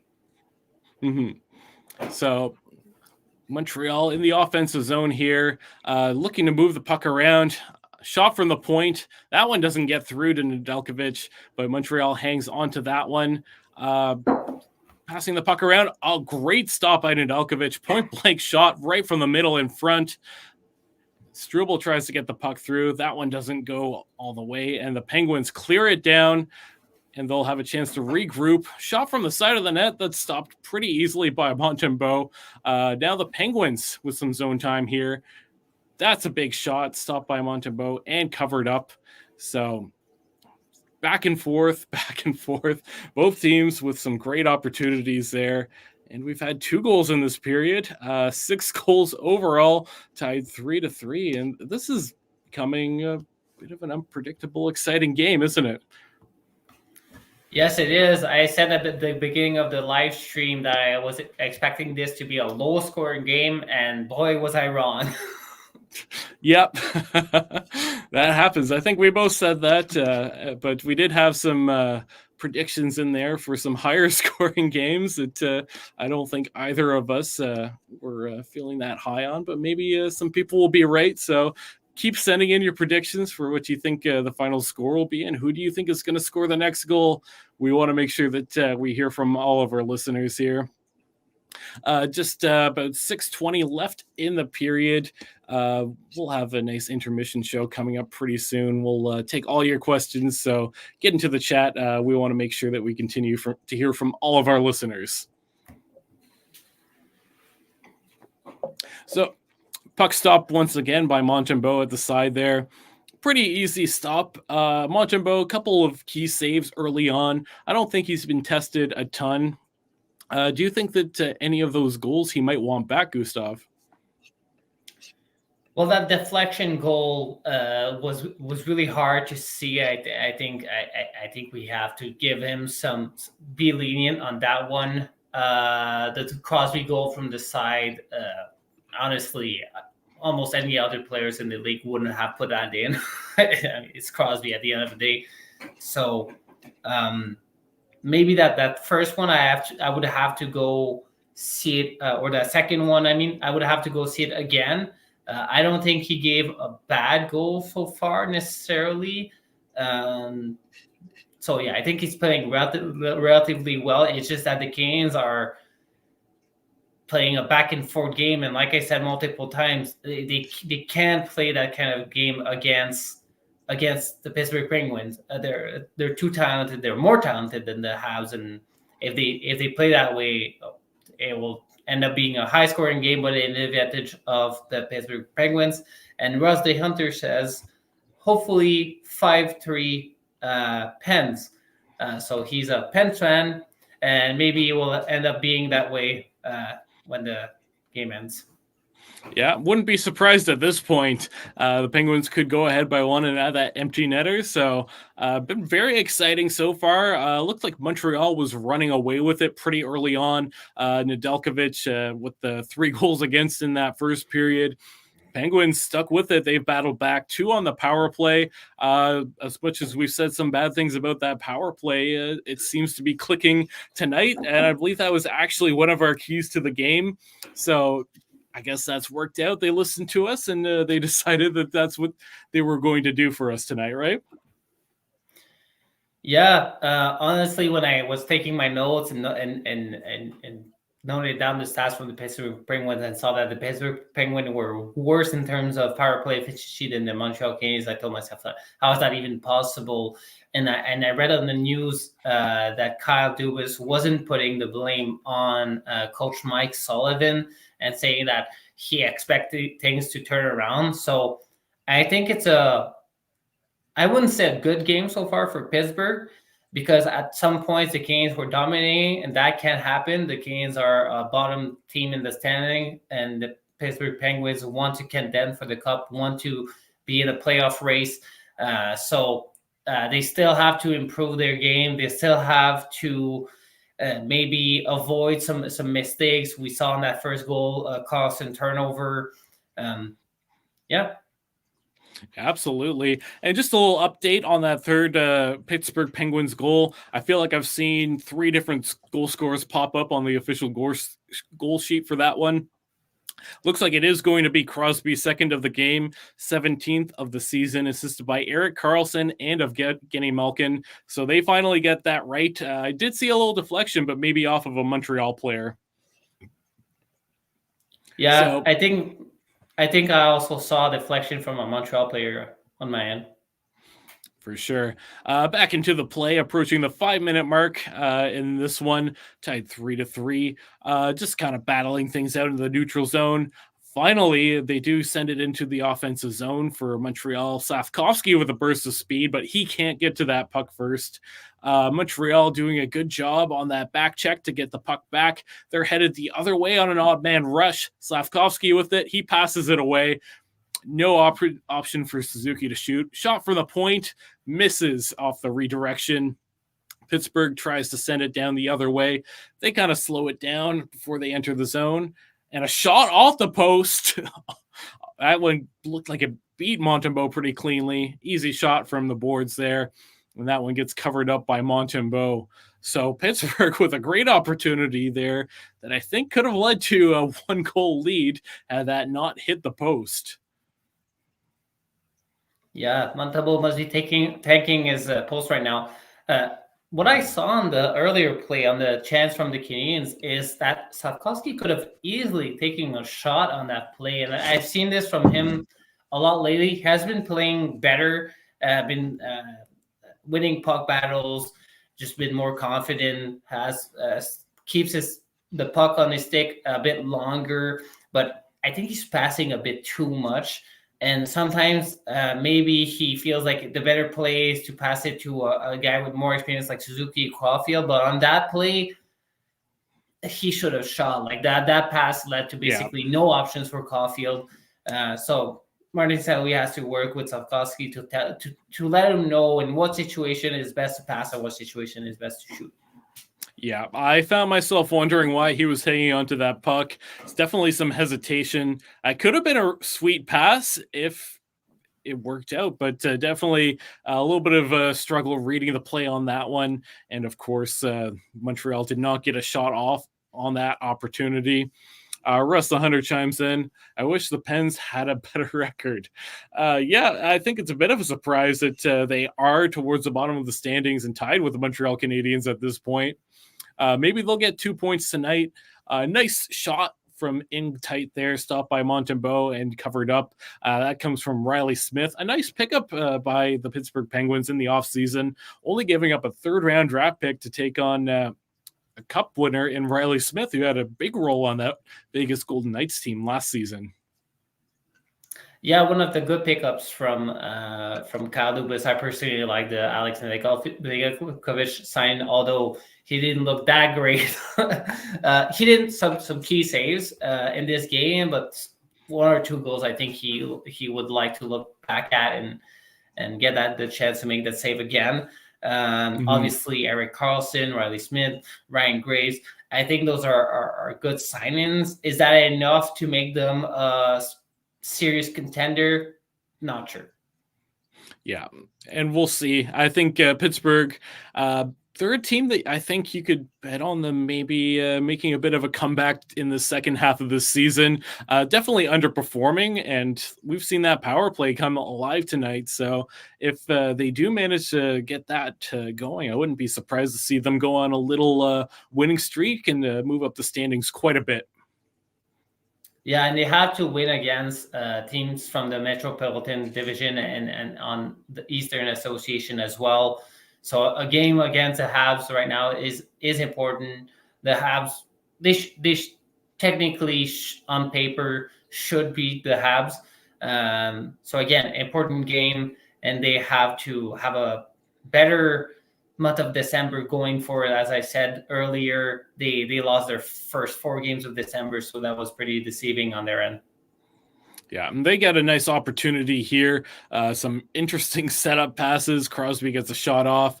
Pittsburgh cycling the puck around in the offensive zone. Just a little bit under 3 minutes left in the period, so they'll certainly have some opportunities to maybe go ahead by 1. But Russ the Hunter, we see that you're a Pens fan. Curious to hear what you think has gone wrong for the Pittsburgh Penguins in this early season so far, and do you think that they'll maybe have a bit of a comeback and get back into playoff contention? Let us know in the chat there, us. Approaching the 2-minute mark, Pittsburgh holding the majority of the possession over the last few minutes here. Montreal does send the puck all the way to the other end of the ice, but Pittsburgh's there to pick it up, trying to send things back down. Almost springs Lars Eller on an odd man break. That pass does not connect due to the aggressive Montreal defenders stepping up on that play.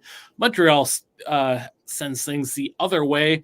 They can't get a shot away. Pittsburgh breaks that one up pretty nicely. They head back down the other way, and they flip the puck to the corner. Montreal looked like they had a great opportunity to get a shot off, but Pittsburgh, great defense play. Can you break that one down for me, Gustav? Yeah, I don't know if I saw it correctly, but overall, the Pittsburgh Penguins are playing great defense, getting some offensive zone, getting back that momentum in the game. They're dominating right now, and that's what you want to see if you're a Pens fan and if you're Mike Sullivan, getting a lot of chances and not letting. I said as a key key thing to do in the game for the Pittsburgh Penguins, kind of break that middle part of the ice where the Canadiens are strong when they do transition, and they've been doing that quite well. Yeah, absolutely. Montreal struggling to get the puck out there. Pittsburgh being very aggressive along the boards now. Nedeljkovic out to play the puck. Pittsburgh behind the net. Less than a minute to go in the second period. He sends it all the way down to the other end. Montreal first to pick it up. But will the Pittsburgh Penguins be able to steal the puck back? They do. Almost a great setup, but that one goes the other way, all the way to the other end of the ice, and it's icing. Oh, man. Just can't get anything going there for Montreal. That's not been a good period for them, allowing those 2 power play goals, a couple of bad penalties, the Slavkovsky hooking call, too many men on the ice.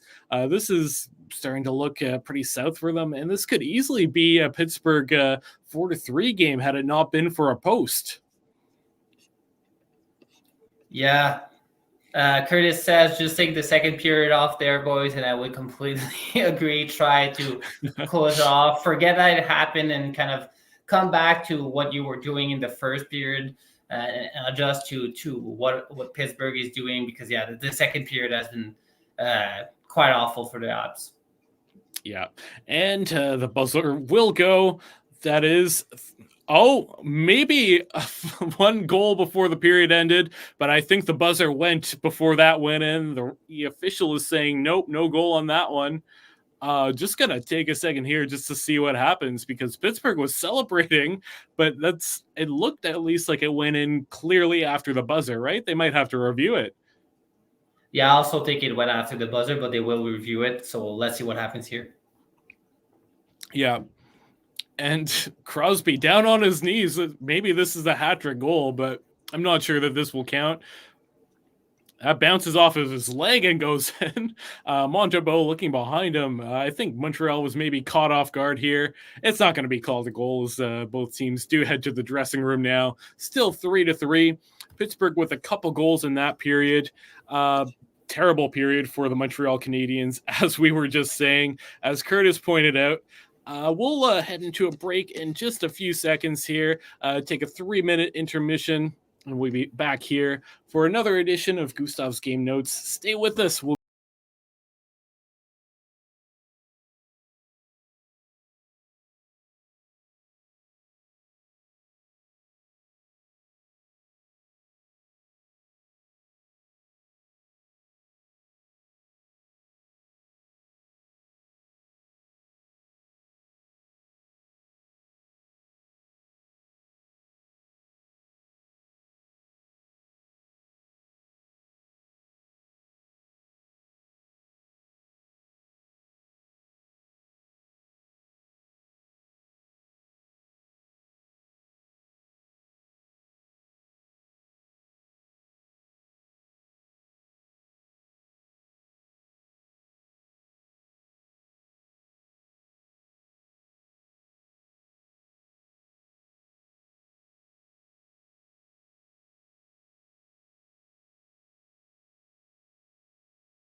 So welcome back.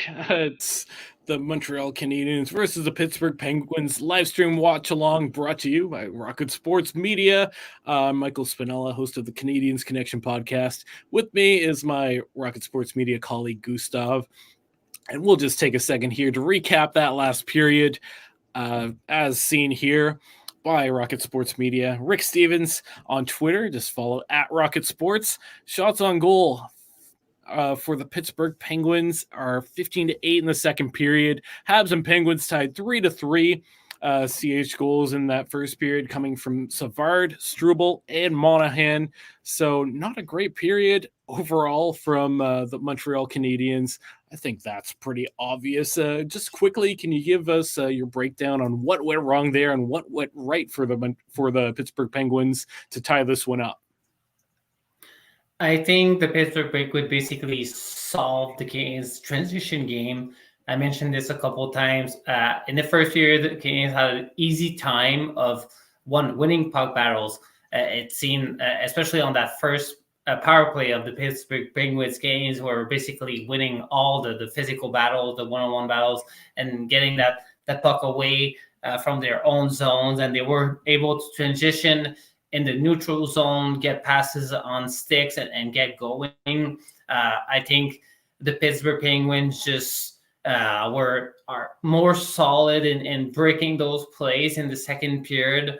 We're also more confident in doing their more plays. Obviously, that power play goal, that first power play goal, I think gave them more confidence. They've had a hard time on the power play this season. So maybe that just boosted them up. And they're probably working on a bit of adrenaline right now, having played last night.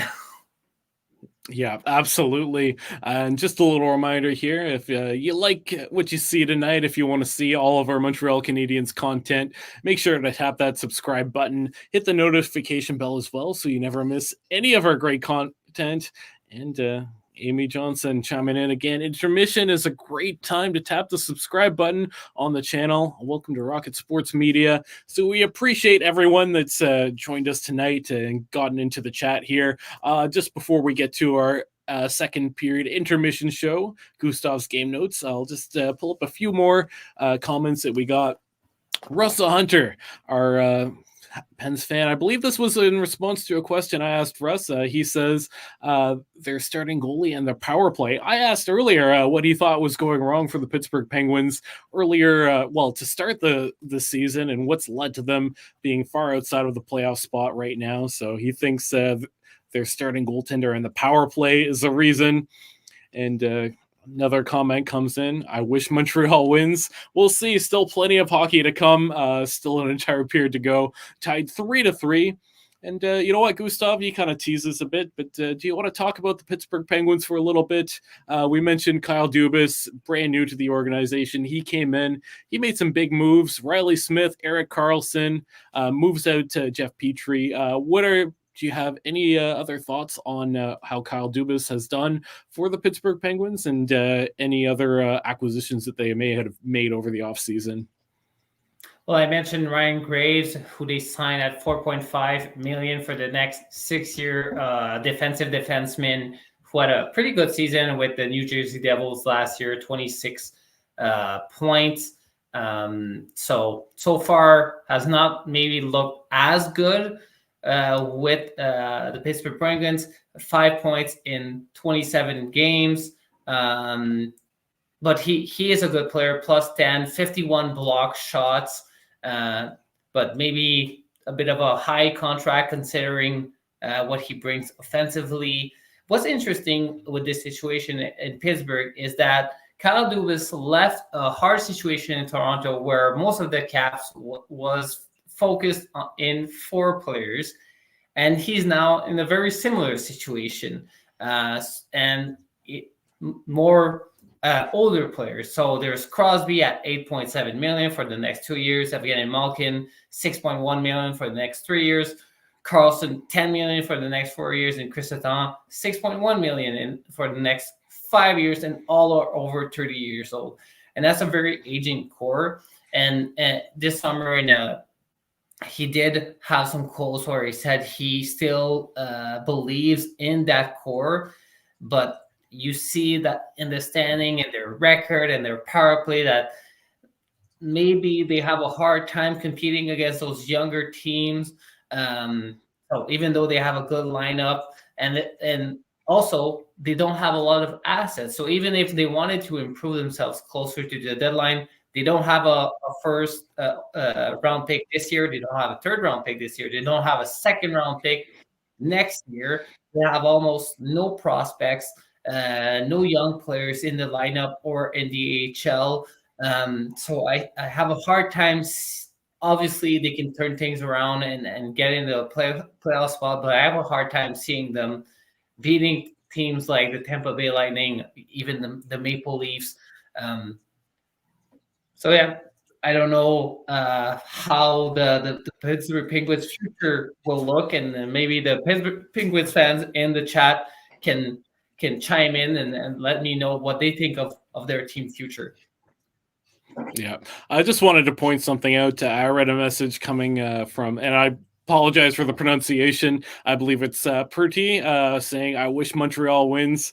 Canadiens Connection chimes in and says, "Hey, Purdy, where are you watching from?" And the response, all the way from Finland. So we appreciate you joining us all the way from Finland. Anyone else in the chat, let us know where you're from too. I find this very interesting. So we appreciate you joining us. And Purdy, let us know. What do you think the final score is going to be? Who do you think is going to score the next one? We want to hear from you.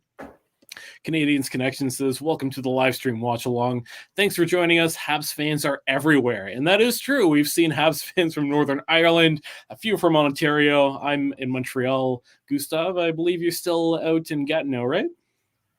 Well, Ottawa now, but yeah, Ottawa, Gatineau region.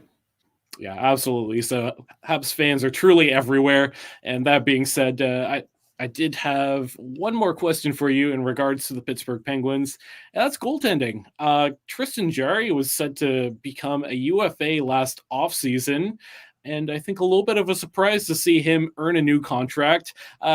Maybe some fans were pretty critical of his play last season. They were left a little bit disappointed. He had some injury issues last season. He got a big deal this summer. So far, I don't think his numbers look bad. He currently has a .917 goals against save percentage, 246 goals against average. We've heard from one of our viewers here in Wrestle Hunters saying that they blame the starting goaltender and the power play for maybe Pittsburgh's slow start to the season. Do you think that Tristan Jarry is the issue? Is he maybe not a number one goaltender in the NHL as it looks? What do you think? Do you think Pittsburgh needs maybe an upgrade in goal? Maybe a better backup goaltender, but I'm not sure goaltending is the issue.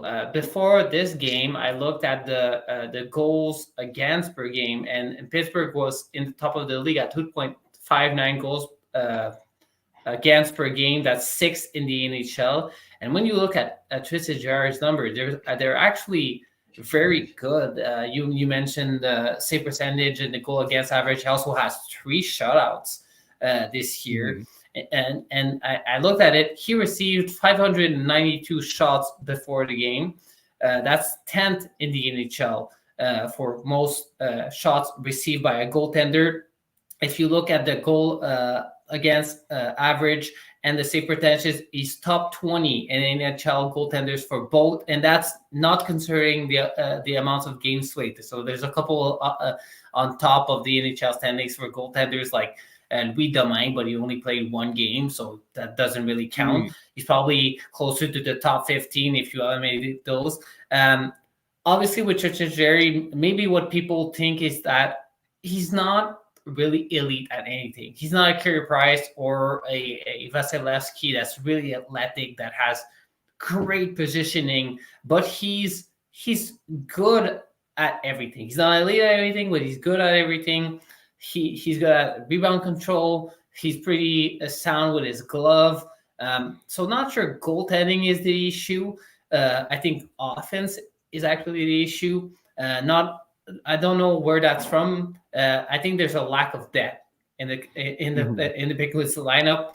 If you look at the lineup, obviously Jake Gutzel, Sidney Crosby, and Malkin are good players, but the Raquel injury hurts them a lot. And the other players on the team are not known for being goal scorers or point getters.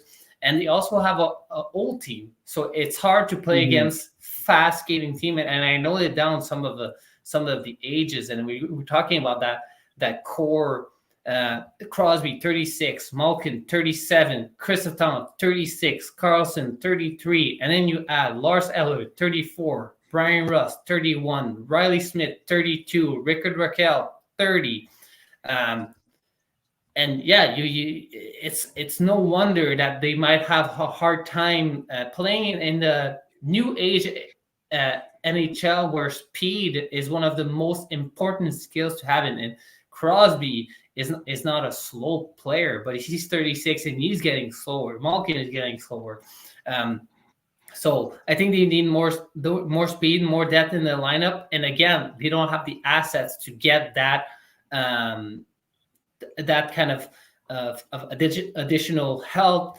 And I want to mention one player that they absolutely need to keep is Jay Gunsel, who's a UFA at the end of the year. He's the best point getter in the team.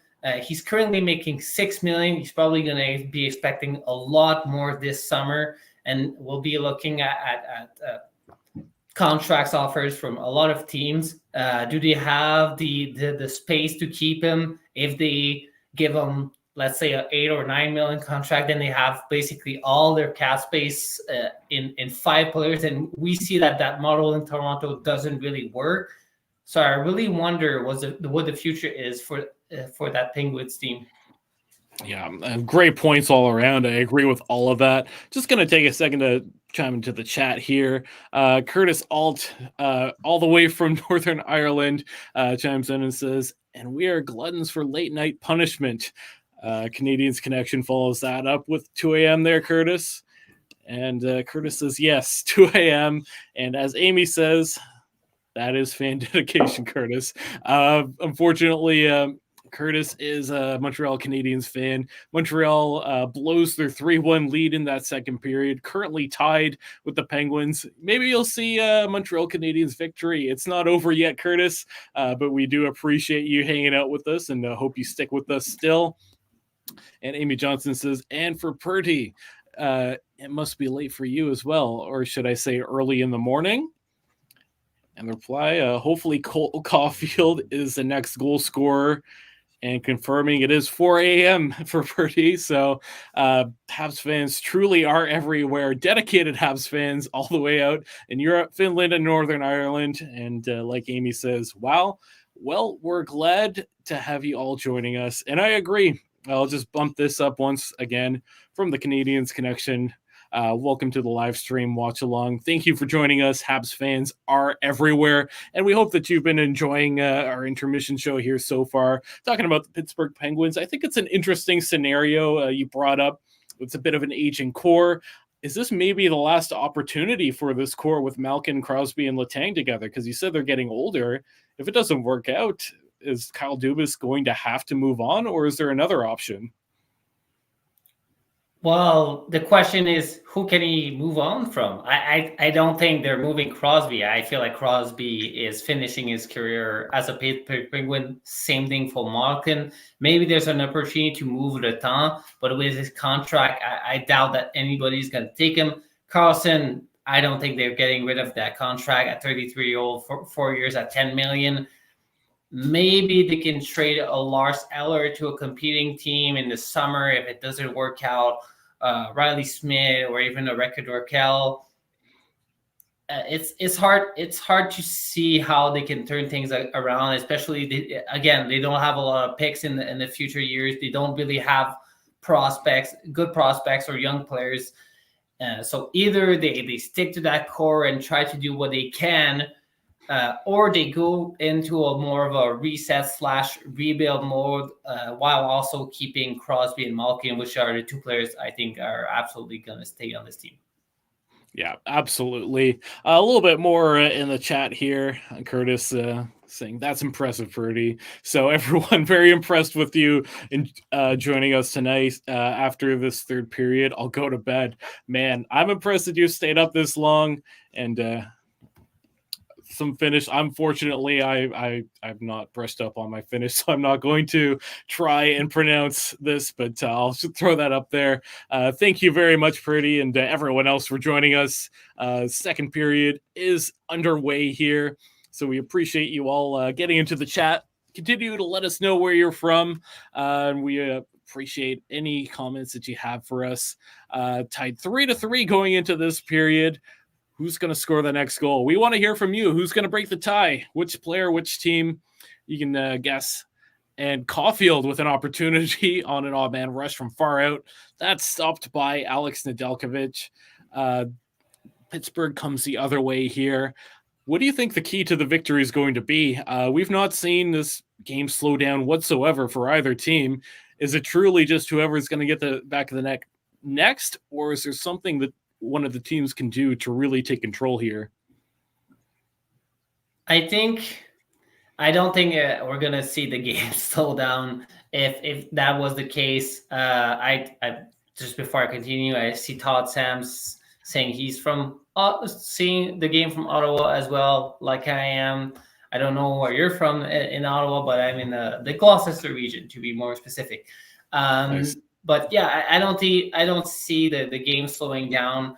I think it's going to come down to who is able to take opportunity of a high scoring chances. But because we see a lot of back and forth in the first period, it was more the Canadiens that were able to take those opportunities. In the second, it was Pittsburgh.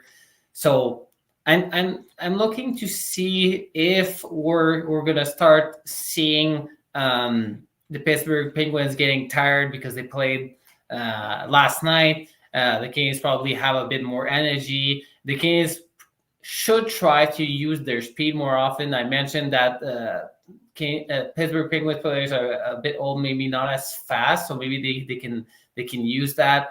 And Penguin on their side, if they continue to play as they are and break the tradition from the Montreal Canadiens and stay in the offensive zone, they'll probably win this game. So slap shot from the point is stopped by Montembeault. He saw that the whole way, but pretty dangerous opportunity from the Pittsburgh Penguins. Looks like Pittsburgh is doing a good job hanging on to the puck more than Montreal Canadiens early on in this third period. Like I said, once again, just going to invite everyone into the chat. Drop your comments and questions in there. Get involved in the conversation and send us your predictions. Who's going to break the tie? Which player? Which team? We want to hear from you. Third period, just a little bit over 2 minutes in. Pittsburgh with another shot. That one does not get through. They'll cycle it around back to the point, looking for a setup. That pass is errored. It bounces off a skate. Montreal almost had an opportunity to send their forward out flying to the other end. That one gets broken up. But Montreal breaks that up at center. Struble sends that over to Gallagher, and a save by Alex Nedeljkovic. Gallagher's had a few nice opportunities there, but he's failed to capitalize on those so far. Yeah, he's not the player that he used to be. He was able to score 30 goals 2 seasons with the Canadiens, but he's got an older injury has gotten up to him. He hasn't had a bad season, but obviously his contract is a bit heavy for what he offers. But he's always the player that's going to present and that's going to have the energy going and is gonna show his leadership through his style of play. I actually had a question for you, Michael, which is one of the subjects I wanted to go into. Do we, even as Habs fans, do we really want the Habs to win these games? Or are we, and I'll quote you from the Canadiens Connection podcast, are we joining the team tank and want the Canadiens to lose more to get a chance at a higher draft pick? Quickly just point out there, Caulfield with a nice break towards the net. That one stopped by Alex Nedeljkovic. I think that's been Montreal's best opportunity tonight. Coming in with speed, nice shot. That one gets right into the middle of Alex Nedeljkovic's body. He covers that one up. But back to your question there. It's too early to be team tank. I definitely want to hear from people in the chat on this one. But I think at this point, where Montreal is in the standings, second last in the Atlantic, I wouldn't be surprised to see them fall down the standings just a little bit more there. I think playoffs are out of the question, and secretly, yes, I am Team Tank. Just going to point out there, Pittsburgh to the box. Looks like Chris Letang was slashing call. Montreal gets a power play opportunity. Pittsburgh sends it all the way to the other end, and it's going to be Matheson carrying up that puck. But I'll send that question right back to you. Are you actively thinking that Montreal is better off losing some of these games, or are you happy getting a few wins here and there? I think culture is important in a team. And I think losing basically every game is not good. On the other hand, the Canadiens are lacking offense. We see that they don't have a lot of depth, especially at the center position.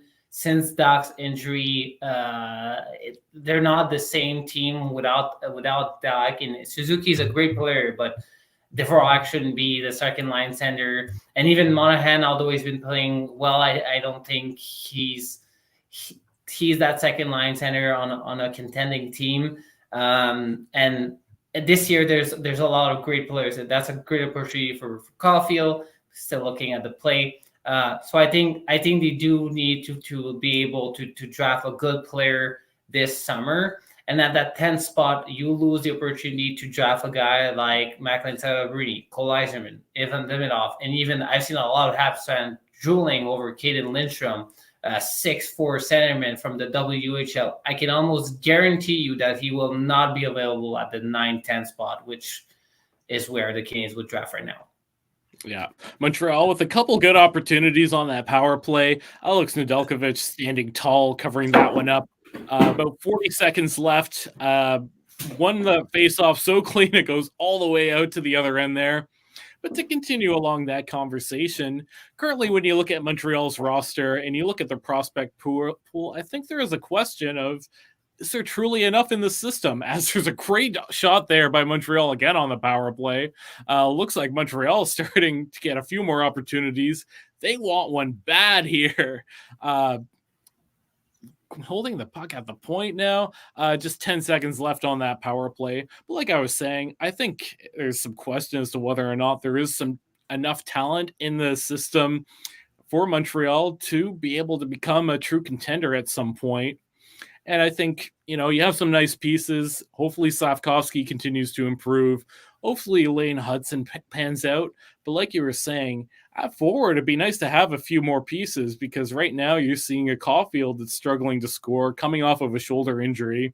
You're seeing Suzuki, who's not been a point-per-game player yet in his young career, although he's been pretty good. I think it would be nice to add another high-end forward. You're not going to be able to find that through a trade or free agency. You're going to have to draft that. So that's where I think it's very important that this season Montreal does get another very high draft pick. I mean, to be fair, they did get Doug out of a trade, but they had to give up a Romanov. And they do have a lot of left-handed defensemen in their system. And now there's I thought there was going to be an opportunity for Gallagher, but he did just turn it around and pass it off. So I think maybe they could look into trading one of their defensemen, but it's hard to get a very high-level forward, even in a trade, unless you trade a big piece. We're not getting back a top 6 forward by trading. I'm just naming names here: Jordan Harris or Kovacevic. It needs to be one of the top defensemen in the system. And apart from maybe Joshua Waugh, Riley Kidney, who I like, Sean Farrell, but I don't necessarily see them as high impact players. I really would like them to draft a forward. And yes, there could be good forwards in that 10 to 15 spot. I mean, Cole Caulfield was drafted in 15 overall. Nick Suzuki was also drafted outside the top 10 pick, so maybe they can get a good player, but there's a better chance of getting a high impact player in the top 10 picks. And this year, there's a couple of good players. I mentioned Caden Lindstrom. I also really like Berkeley Caden. Also playing in the WHL, a really good goal scorer. So To be quite honest, I'm with you in terms of team tanks. I'm not sure what our colleagues at Canadiens Connection and Rocket Sports Media think, or other house fan. What do you think should be their approach in terms of the Canadiens organization in that reset or rebuild that they're on? Yeah, just gonna take a quick look at the chat again. Obviously, Todd from Ottawa. I'm also originally from Ottawa, currently living in Montreal, though. Julius chimes in, let's go Pittsburgh. So nice to see fans of other teams finding our channel and watching along with us. We're doing our best to cover both teams pretty equally here. Amy Johnson comes in, feeling like the Pens are going to break this tie. We saw Montreal having a couple of good opportunities on the power play, but of course, Pittsburgh pretty good offensively so far in this game. Julia saying win for the Penguins, and Mireille Tardif comes in with a let's go and a little heart there. So we appreciate everyone getting into the chat. Let us know where you're from too. Julius, where are you from? Mireille, where are you from as well? Amy Johnson, who's going to score that next goal? I want to hear a bold prediction from you. Puck's dropped back into the play. Just under 14 minutes left in this period, waiting for that go-ahead goal for either team. Of course, from Montreal, and Julius from the Philippines. So Montreal fans truly from all over the globe, and right here in Montreal, appreciate that as well. Just approaching 13 and a half to go. A whistle goes. I don't think either team has been better than the other so far in this period. We talked about Montreal had a decent power play, a few chances there. Before that, Pittsburgh was going pretty well too. So I'd say that so far this period feels pretty even, doesn't it? Yeah, it's pretty even. I think we said multiple times that they need to slow things down. I feel like it's getting a bit slower. Maybe that's because Pittsburgh Penguins are getting tired now that the game play has started. I'm just going to show up the Canadiens Connection comment. Watch for Konsta Helenius playing for Finland at the World Junior Championship, maybe in Canadiens' range at the draft. He's a really good player also. Maybe not the size that you would want. Canadiens have a lot of smaller players, and I think Konsta Helenius is 5'10" or about. So that's why I would be looking at maybe someone taller like a Caden Lindstrom, but I doubt he's going to be there. Marcus Caden is 5'11". And I would keep also an eye on TJ Gilla, Jerome Gilla's son. He's ranked a bit lower, but maybe he can do what some of what his dad did in the NHL. Yeah, absolutely. A few more things in the chat here to pull up. Amy Johnson, I'm still waiting for a Lars Eller goal against his former team. That'd be something to see. Of course, Lars Eller at one point was actually one of my favorite Habs players to watch. Very talented and kind of questionable as to why he never really became a solid top six forward consistently in this league. Amy Johnson, welcoming both Mireille and Julius. Love to see fans from so many different places. And Amy Johnson continues to ask, Julius, what time is it in the Philippines? It must be late. Of course, we've had a fan out in Northern Ireland. It's about 2 a.m. Fans from Finland, it's like 4 a.m. So everyone watching at all times of night, and we appreciate you all for joining us. Our colleague Nathan McCracken chimes in. I would like to see the Habs fight in every game, whether they win or lose. And I think Slavkovsky will score, but I have this feeling Crosby will complete that hat trick and send it to overtime. So that's a bold prediction. I love it. Caulfield will score an OT and win the game 5-4 Habs. So that's a nice bold prediction. We appreciate that. Julius clarifies, well, it's 10:17 a.m. Must be nice. It's a nice leisurely morning. So good morning to you, Julius. Nice for you to be able to join us weekday morning. We appreciate all of that. AB Johnson says, wow, well then, Julius, it's good morning to you. Haha, breakfast with us here at Rocket Sports. So we appreciate that we have fans from all over the globe. Continue to let us know where you're from.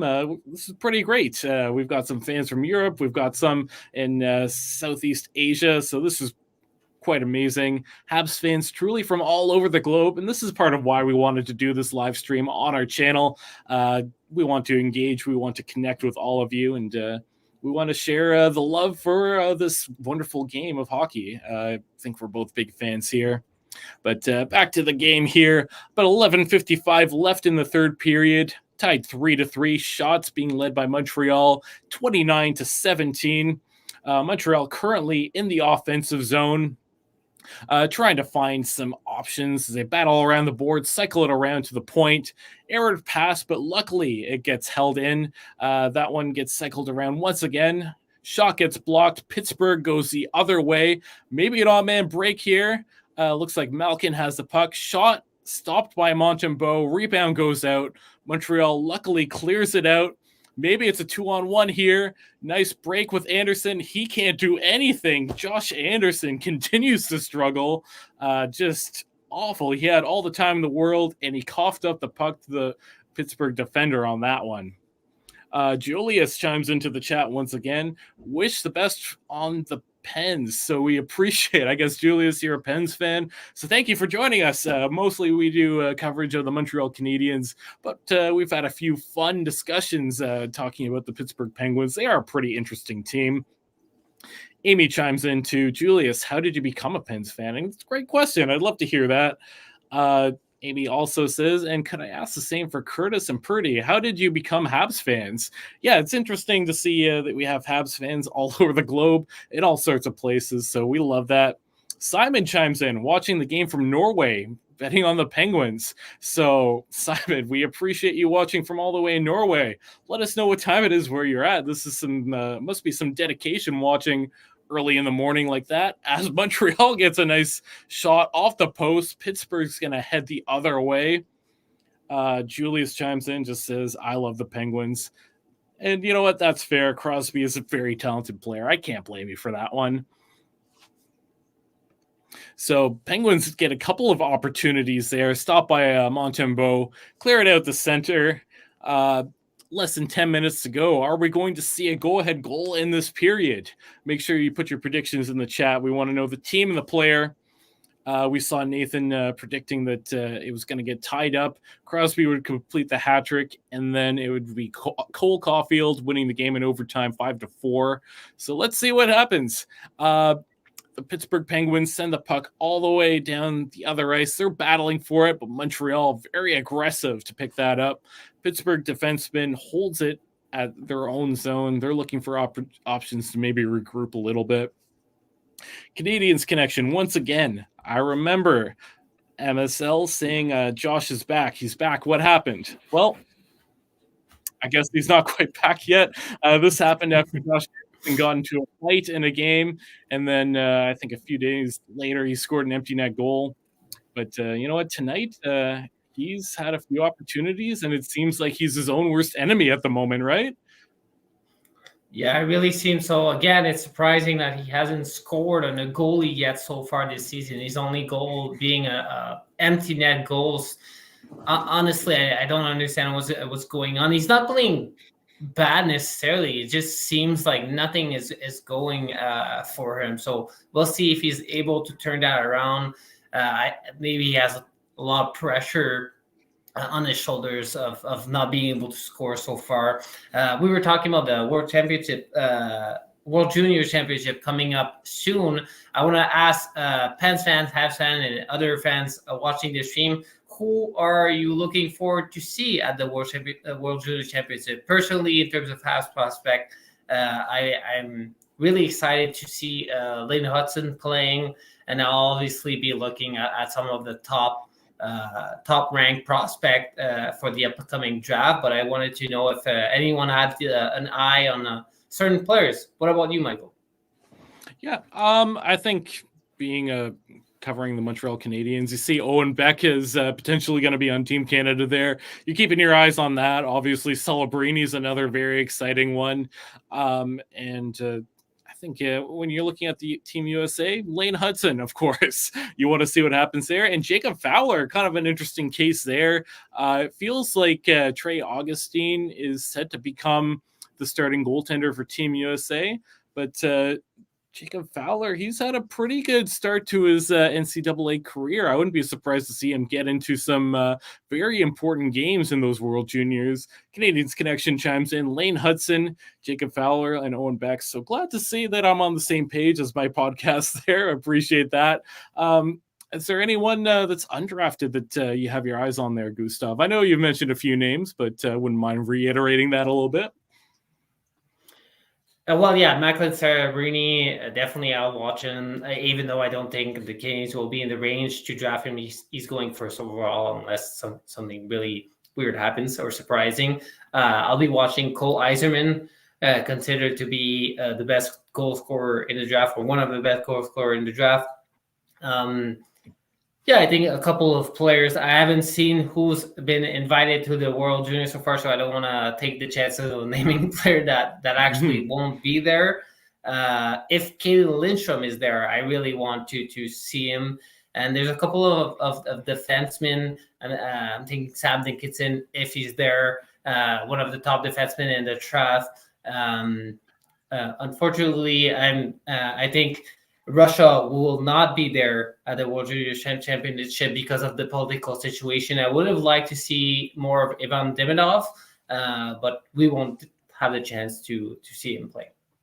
Yeah, and I'll mention too one more Habs prospect, possibly on Team Slovakia there, and Philippe Michard, who's had a great season so far with the Kitchener Rangers. So I'd be interested to see how he levels up against some competition at the World Juniors. So we'll definitely look forward to that. It is mid-December, so we'll keep an eye out on those World Juniors for you. Z Pure Talent chimes in and says, "Come on, Pens." We're getting a lot of Penguins fans in the chat. If we have any Habs fans too, definitely would love to hear from you. And Z Pure, where are you from? Let us know. We've had some fans from all over the globe chiming in, so certainly would love to hear that. And what time is it where you are? We want to know. Approaching the 7-minute mark, Pittsburgh had some control in the offensive zone there. Slavkovsky did a good job battling against the boards to free the puck as the puck gets sent down to the other end for Pittsburgh to regroup. Currently, Montreal leading shots 30-28. So it's been pretty close in this period. I don't think either team's necessarily had the upper hand. Shot by Monahan gets gloved down by Alex Nedeljkovic. So nice to see that. And Mireille Tardif chimes in, Habs fan here, of course, from Montreal. Actually, I know who this is, so we appreciate you chiming into the chat there, Mireille, and bienvenue, Mireille. Z Talent chimes in from Pittsburgh. It's 9:26 p.m. I bet on the Pens. So same time for us.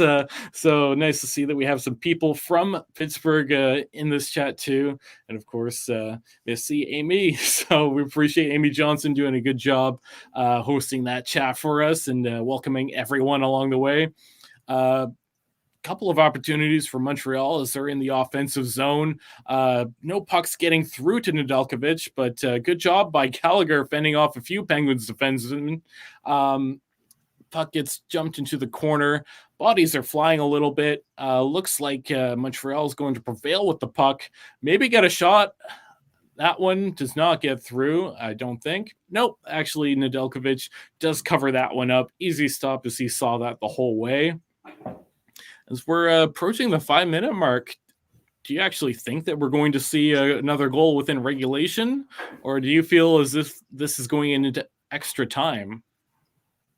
It might go to OT, and if it goes, it will be an exciting game. We know that that Caulfield is the OT hero so far this season, so maybe we do want to see that OT and see Nick Suzuki and Caulfield going up against Crosby again. So that would be really nice to see.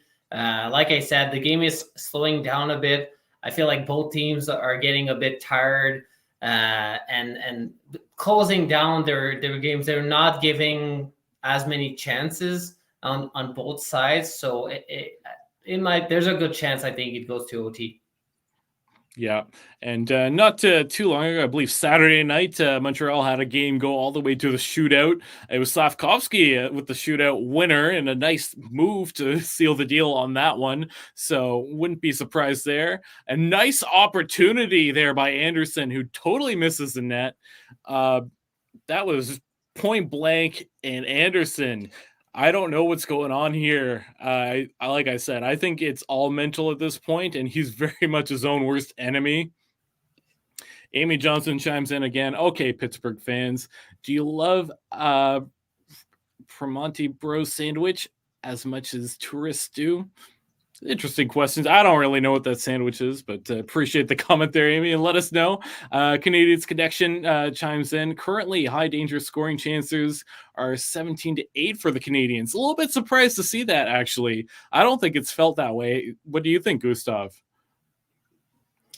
Yeah, it feels like Pittsburgh Penguins might have had more high danger scoring chances. 17 doesn't surprise me from the Canadiens side, considering what I've seen in the first period. But I thought Penguins would have had more. So I guess it depends on how you count high danger scoring chances. But now in the third period has been way more calm. I don't think I've seen a lot of high danger scoring chances from any of the teams. Yeah, definitely. Joseph chimes in. Maybe Cole can score and bring back some of his hype. Let's see. It'd be nice to see Caulfield get on the board tonight. He's had a couple of interesting opportunities, but just has not been able to bury it yet. Amy Johnson chimes in again. Cole has been a bit underwhelming, lately. Unfortunately, needs a spark. I agree with Amy on that one. Caulfield definitely needs a spark at some point, and so does Josh Anderson, to be completely honest. Curtis chimes in. Born and raised on the American side of the Great Lakes. So how did you end up in Northern Ireland there, Curtis? And still, how did you end up a Montreal Canadiens fan? Be interesting to hear this. It sounds like you've had a pretty well-traveled and interesting life there. Julius chimes in. Pens will heat up at 5 minutes. It will break the tie. So nice prediction coming in. We're a little bit less than 5 minutes left in the period. So let's see if the Pens do come on here. And Joseph says, I keep rooting for Anderson. He had many of the ingredients to be a good player. His recipe is missing one or two things. I think it's a good way to put it. What do you think has gone on with Anderson? Do you agree that it's just purely a mental thing, or is it just bad luck at this point? I think maybe bad luck and the mental block is part of it. What I've seen is his shot is not going. We saw that opportunity. He was wide open and just completely fan on the shot. And I've seen that a couple times this season from Josh Anderson. So maybe there's something wrong with the way he shoots. It's hard to explain at this point, because he's a player that scored 20 goals or plus multiple times in his or at least 2 times during his career. So yeah, it's hard to explain. I don't know exactly what's going on, but his shot has been off. That's for sure. Yeah. Amy Johnson says, well, Curtis, that's a great part of the country to grow up a hockey fan. So Amy Johnson definitely knows that for sure. And then Mire comes in again. Go Habs, go! I believe. Haha. So we'll see. We have quite a few fans on either side in the chat tonight, which is very nice to see. So we want to keep seeing all your predictions. Let us know which player, which team do you think is going to break this tie, and do you think there's going to be overtime? 4 minutes left, tied 3-3 still. Offside call there on the Pittsburgh Penguins. Looks like Carlson was in ahead of the play. Have you noticed Slavkovsky a whole lot this game? I feel like he's done a few nice things and maybe starting to look a little bit better this season. Yeah, he's playing better since being on the line with Nick Suzuki and Cole Caulfield. The points haven't been there yet. He's winning more puck battles. He is more patient with the puck on his stick. Maybe less noticeable this game, but yeah, he's improving. He's still young. I think he's gonna put it together and the points will get rolling at some point. I really liked his shot goal, as you mentioned, not too long ago. So yeah, looking forward to how it'll look when he'll be older. We saw against the Kings, Quinton Byfield. It took him a long time also to get in his groove and be the player that he is. I just saw that there's a delay penalty for the Pittsburgh Penguins, so maybe an opportunity there for Canadiens to bring the tie. Yeah, not sure what happened there. It looked like Montembeault took a little tumble as well. Wonder if that's part of it, but certainly didn't really see that too well on the broadcast. Bad penalty by Pens dumping Montembeault. So that is what happened. So an interference call knocking over Sam Montembeault. Bit of a weird play there, and you heard the crowd simply erupt as soon as Montembeault fell over. Ben and Luke chimes in, says "Go Pens, go!" So nice to see so many fans of both teams in the chat there. Looks like Drew O'Connor was the one that knocked over Montembeault. Just a bad, dumb penalty there by Drew O'Connor at this point in the game. That's not something you should be doing. Goaltender interference is going to be the call. Easy call for the referee to make. What do you think happened here? Was this a mistake, or like what was Drew O'Connor thinking? I don't know what he was thinking. I maybe just skated and didn't think about it and just kind of hooked Montembeault by accident. It was probably more of an accident than anything else, and it is a very bad penalty to take. I see a question from Joseph Jones. Are you guys in Montreal? Well, in my end, I am in Ottawa, and you, Michael, are in Montreal. Yeah, right in Montreal. And of course, very excited for the power play too. And Curtis, let's see this fabulous power play. Maybe a little bit of sarcasm there from Curtis, but we'll see how this goes. Montreal's don't look too bad on the power play so far tonight. Maybe they'll be able to capitalize. This is a perfect opportunity. About 1 minute left, but they've not shown much, unfortunately. So perhaps I'm going to blame it on Curtis for maybe jinxing that one for us. Joseph wants to know, we're in Montreal. I'm in Nouveau-Rosemont. That's, I guess, a newer area, just kind of on the outskirts-ish of the island. Amy Johnson chimes in. If the power play has any success, it's definitely in spite of Burrow's guidance. So that's a nice shot at assistant coach Alex Burrows, who I think you, Gustav, have not been a huge fan of as a coach, right?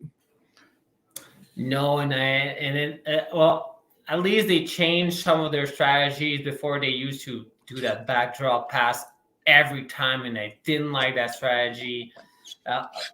To be fair with Alex Burrows, he doesn't necessarily have the players to have a good power play. Alex Newhook is injured. Dak is injured. So it's hard to have a good power play when you don't necessarily have the players. But I think they could be better than where they are. They do have Cole Caulfield, that is a power play specialist. I think Suzuki could be used more efficiently as well. I want him to shoot more often. Like last season, he had a couple of goals from close to the I only have the wording in French, point de mise en jeu, so face-off dots, where he would use his shots and have a screen. And I've seen that a lot this season. So I don't know what Alex Burrows is doing in terms of strategies and what plays he's drawing out, but it's not working so far. Montreal calling a timeout here. One last chance on the power play. Just a few seconds left. So we'll see if this pays off. And your favorite guy, Alex Burrows, of course, giving directions out there. Ben and Luke chime in. No, Pens are going to have a good penalty kill. Look good so far. Pure Z, or Z Pure chimes in and says, eat that power play up, Pens. So certainly being ganged up on by Penguins fans in this chat, but we don't mind that, of course. Canadiens Connection says Rocket Sports has contributors in Montreal and across Canada and the U.S., which is true. We're a little bit everywhere, so we know that Montreal fans are all across the globe. We do have viewers in from all parts of the world too. So very nice to see that. Pittsburgh sends that puck all the way down to the other end there. Less than 10 seconds left on that power play. Joseph chimes in. I grew up in NDG, St. Luke, and Snowdon area. Was awesome waiting for players to leave by the side exit after games at the old forum. So we appreciate that comment, and great story too. Nice to know that you're from Montreal and been to the forum, met some of the players down there. I'd like to know who's the nicest player that you met down by the forum. Less than a minute to go. Curtis chimes in at Amy J. It's been awfully hard to watch. So we appreciate you staying up all night with us. Hopefully we've helped you make it a little bit more bearable watching this game. We've had some fun so far. About 30 seconds left to go. Still 3-3 is the tie. Montreal leading shots 33-29. Pittsburgh had a little bit of zone time there. That one jumps over a stick and goes to the other zone, all the way to the other end. Now Montreal has the puck. Looks like we're gonna get some overtime in this game, as neither team really trying to do anything. We'll get one offside before it goes to overtime. So let us know, who do you think is going to score the overtime winner in the chat? Team and the player, we want to hear it from you. Are you surprised to see it's 3-3 still tied and no goals in this third period? Yeah, it slowed down in this last period. I'm really, as a fan, I'm hoping for a Cole Caulfield goal OT winner like he did a couple times before.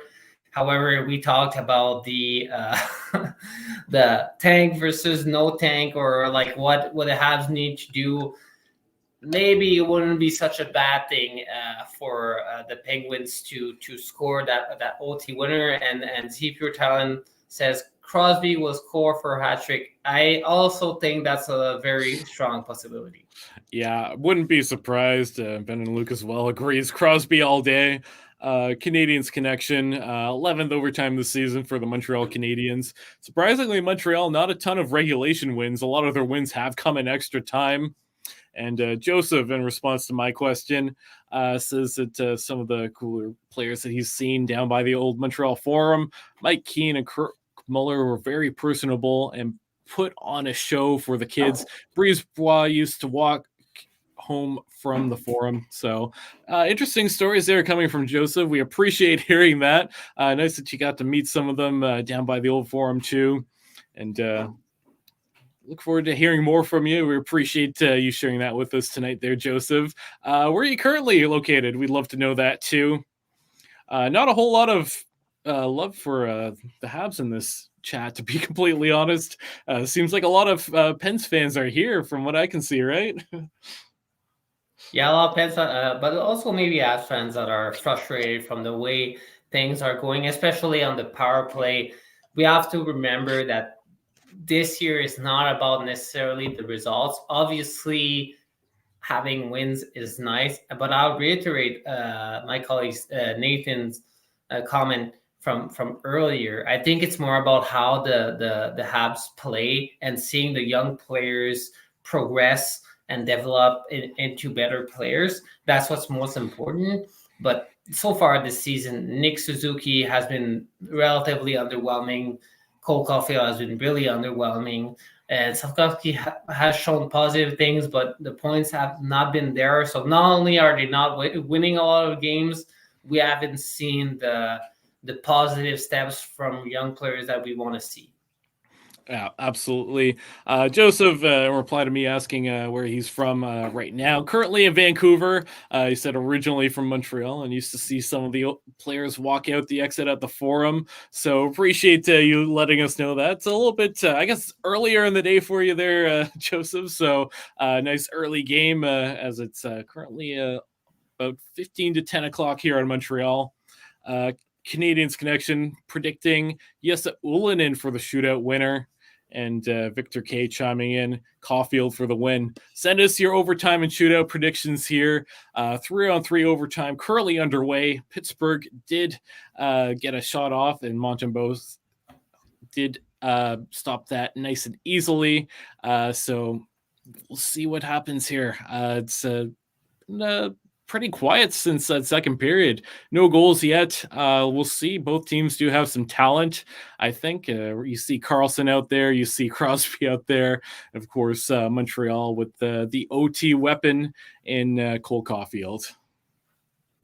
Good message by Amy Johnson. Please remember to keep the chat polite. We want this to be a place where we are polite and respectful with everyone. Of course, we share for our own team, and that's completely okay, but we can put it into respectful and polite words. Yeah, absolutely. Agree with that too. But when you do get into the chat, what we want to know right now is just your predictions for the winner, either in the overtime or the shootout. Just about 4.5 minutes left to go.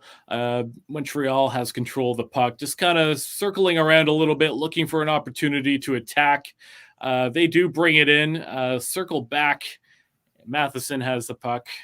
Caulfield looks like he has a shot. He goes for a deke.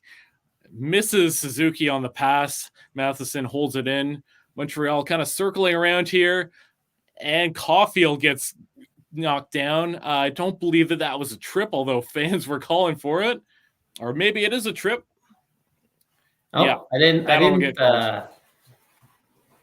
see the referee closer to the play raise his hand, so I didn't think it was a penalty, but it is a penalty. Yeah. 4-on-3. That will be a lot of space on the ice. So we'll see if they're able to take that opportunity. Yeah, didn't see the hand go up either, and didn't see a delayed call pop up on the screen. Malkin's not happy about it, but 4-on-3, Montreal with a chance to end things on the power play in overtime. Just before we get to that, though, Joseph chimes in. I met Doug Gilmore at the sports bar Upper Deck on Super Bowl Sunday many years ago in downtown Montreal. So some great stories coming from Joseph. Love hearing all that. You've met quite a few amazing players.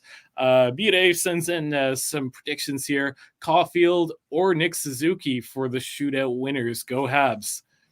And of course, Habs on the power play. They get a shot off, stopped by Nedeljkovic. Amy Johnson's predicting Monahan with the overtime winner there. Montreal on the power play. Minute 40 to go. Passing around, lots of open ice, like you said. Shot by Matheson, gloved down by Alex Nedeljkovic. Great save by Nedeljkovic. He's looked good since that first period. Yeah, I'm not sure that was the greatest shot to take. However, I think Madison maybe accelerated that. There wasn't. Yeah, I just saw that shot again. There wasn't a lot of traffic in front of the net. I think he should have made a better decision. Yeah, fair enough. Montreal still has control. Minute 30 to go. Plenty of time, plenty of ice to work with. Cycling that puck around, looking for an open opportunity. Shot from the side. That one doesn't go in. Montreal battling to hang on. They do. Shot to Matheson, and Nedeljkovic square and makes that save. Do you think that was a better opportunity for Matheson, or would you like to see some more patience?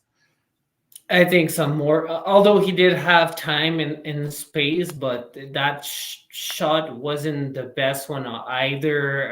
It was basically almost directly on the goalie. It was relatively easy save for Nedeljkovic. Obviously, Matheson is not a forward, but when you have that kind of time, it's important to switch a bit the direction of your shot. Caulfield is good at doing that, and some other players in the NHL. Yeah, I think to be quite honest, I think they're feeding Madison a bit too much on this power play. Yeah, Pittsburgh calls a timeout. They're going to want to rest their penalty killers there. Canadiens Connection chimes in. Keane, Muller, Gilmore, all great gentlemen. That in response to our good friend here, Joseph Jones, who has met some of these players. Joseph says OT format favors the Habs speedy players with all the open ice. I think it does for sure. You get a lot of speed from guys like Suzuki and Caulfield, so you'd like to see a little bit more of that. Leo chimes in. Hello, everyone from St. Petersburg, Russia. Winning isn't that important this season, but I hope we get the win today. So there you go from Habs fans. Not too concerned about winning right now. Back on the power play, about a minute to go. Looking for an opportunity. Looks like they're trying to set up Matheson for that one-timer. Suzuki tries to get a pass across. That one gets blocked. Luckily, Suzuki holds on to that one. He'll circle back. About a minute to go. He gets a shot stopped by Nedeljkovic. Pittsburgh trying to clear. They do send it the whole way down. Just a little back to the chat here. Victor chimes in.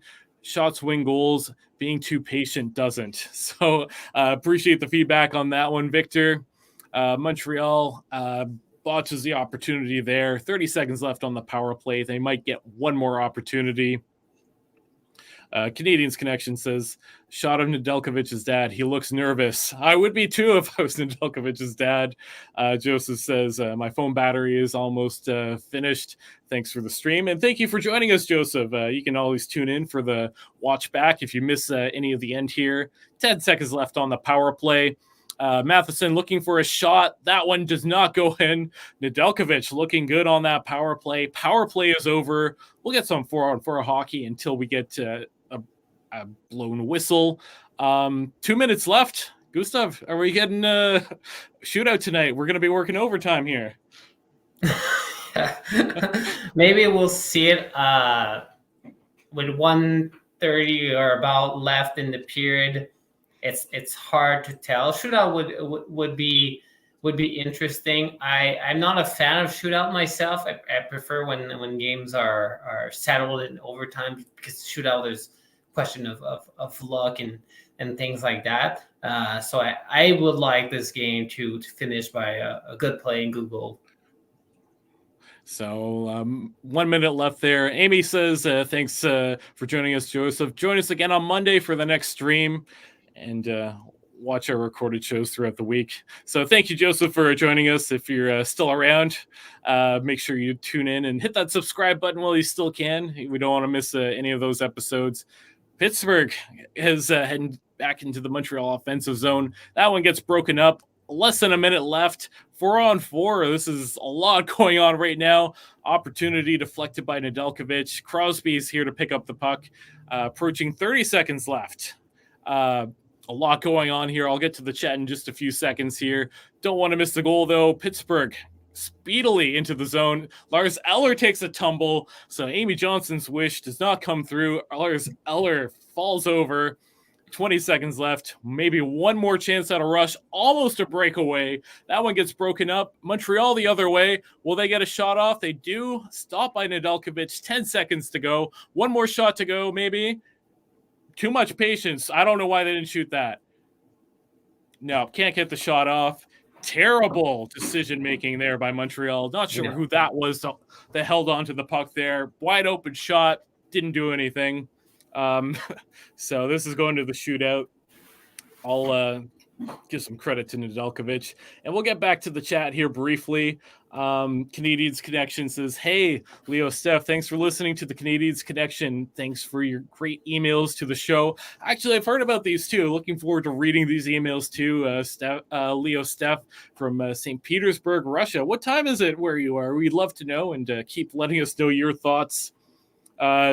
Joseph Jones asks, Amy J, no show for Saturday. Our next stream is going to be next Monday against the Winnipeg Jets. So make sure you tune in for that one. Like Amy says, no live stream on Saturday, but definitely for Monday versus the Jets. Finn Anderson chimes in, hey, everyone. I went to my first Habs game this year for Halloween in Vegas and got to meet Slavkovsky. I'm a big Habs fan. I'm the biggest Habs fan ever, but have never been to Montreal. Well, Finn, must be great to see a game out in Vegas. I'd love to see a Habs game in Vegas. Meeting Slavkovsky, the height difference must have been crazy. Let us know what he was like. Joseph sends in a nice thumbs up.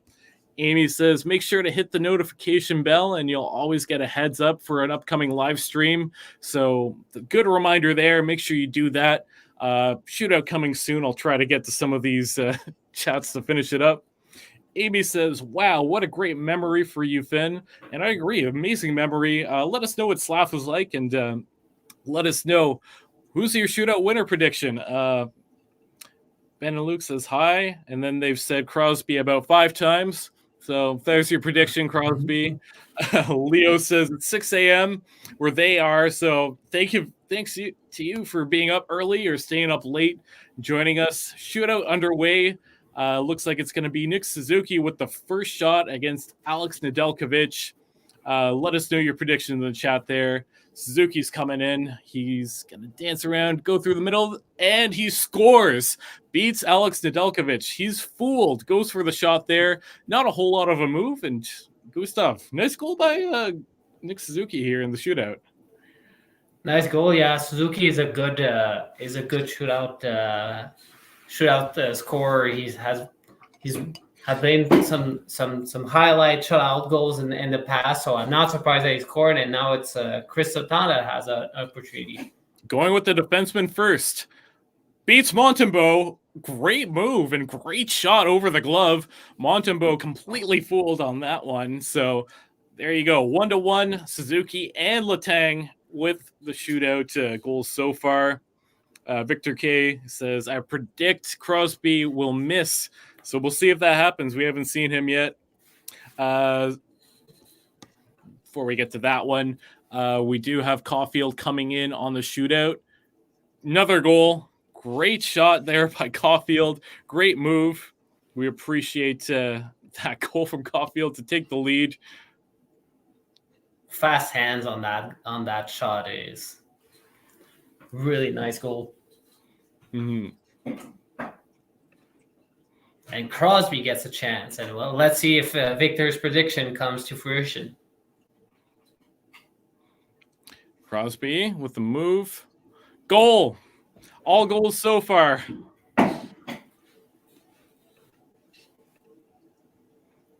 A great shot by Crosby, top of the net. Great I thought move. Montembeault would have had that, but it was a snipe. Yeah. Up and over the blocker. I think he was pretty fooled on that one. And in tight, too. Montembeault didn't have a whole lot of space between him and Crosby. So, another one off the post. So, that's your first miss. Yes, Ullinen can't get that one. So, Canadiens Connection. Bad prediction. A great move, though. It's just couldn't beat the post on that one. So, we'll see. Can Pittsburgh end this one right here, right now? It's all on Pittsburgh's stick right now. Let's see who the shooter is. Jake Gensel. He has a goal tonight. Will he finish this one off for the Pittsburgh Penguins? Hit the post, too. So, mirroring each other. Copycat league, I guess. Yeah, I think I know what he was going for, glove side, but hit the post. But I feel like Montembeault was there, so even if he hit the spot that he was targeting, I think. So Slavkovsky is next up, going there and stop. Good stop by Nedeljkovic. I think Slavkovsky kind of hesitated there. He didn't go to his signature move that we saw the other night. Tried to go on the forehand, but Nedeljkovic does a good job. We'll see Malkin with the game on his stick. He comes in. Stop by Montembeault. So I said we're working overtime, and this might be a few more rounds before we get any results here. I think Malkin hesitated as well, or maybe did one or two moves extra because he had Montembeault moving in his crease a lot. Armia's going to have an opportunity. He's coming in kind of slow here. He'll go off to the side. Goes for the shot. Can't get it through. Don't think that hit Nedeljkovic. That looked like a miss. Yeah, I believe he missed as well. Goaltenders. Who needs goaltenders? It's a good point. So let's see. Pittsburgh with an opportunity to finish it right here. Stop by Montembeault once again. Going to round 6. Crazy. This game's just not going to end, is it? I wonder how many rounds it'll take for a game winner to happen. Dvorak is next. See what he can do. So he'll go in on the far side. In tight. Oh, Nedeljkovic goes down awkwardly. He might be injured. I've never seen that happen in the shootout where a goaltender might be hurt. He's getting up slow. Yeah. So, Fell awkwardly. Yeah, a bit of an awkward tumble. I think maybe some incidental contact here. Oh, yeah, knee to the head. Ooh. I don't think that was on purpose, but No. yeah, that's. I hope that Nedeljkovic is okay here. Yeah, Dvorak there. I think trying to make a move. Nedeljkovic does get up though, so that's nice to see. Great comment. Okay. Great comment by Victor K. I wonder what the NHL record is for rounds in shutout. I also wonder. It's probably more than 6. Yeah, yeah, exactly. Slap shot that doesn't go through. Carlson. Oh man, I've seen him score on the shootout like that before, but I think he was in too close. Montembeault didn't really have to move too much there. So Monahan with a chance. 7th round. Scores by Monahan. So finally we have a goal after the first 2 went in. I don't think we've had a goal in a while here. So it's up to Pittsburgh to try and finish this one.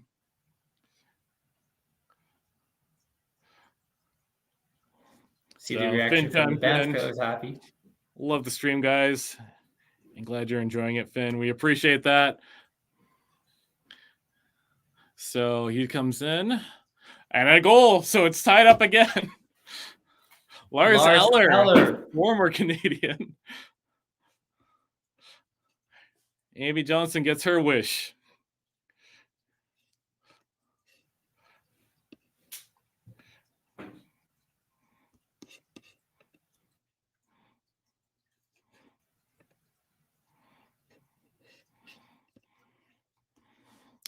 Mike Matheson, former Penguin, goes in.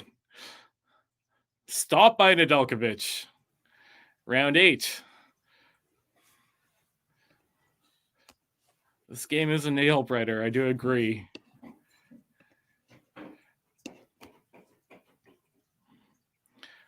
All right. Jeff Carter with the puck on his stick. He comes in. Nope. Stopped by Montembeault. Yeah, I agree. What a great game for this debut live stream. This one's going late. Yeah. Ben and Luke, come on, Pens.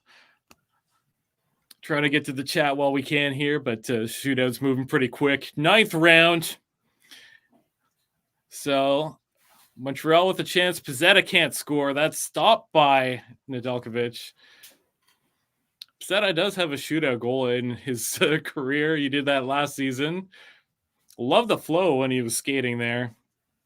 Nathan joins in. Go Habs, go. So for those of you still with us, remember to hit subscribe so you don't miss our next stream coming up next Monday. Puustinen misses a shot for the Pittsburgh Penguins. We appreciate all of you sticking around for this one. Hit like, hit subscribe, hit the notification bell. We appreciate you all being here. And like Curtis is saying, this will never end. I have no faith in this ever ending as well. 10th round. Montreal with their opportunity. Nope, that's stop. Evans can't beat Nedeljkovic. Leo says, looks like a baseball game. Yep, going on for a long time. We've been here for over 3 hours now, so we appreciate you all being here. Mireille Tardif comes in, subscribed. We appreciate that. Follow her lead. So Pittsburgh with an opportunity to end it. Stop by Montembeault. Great save.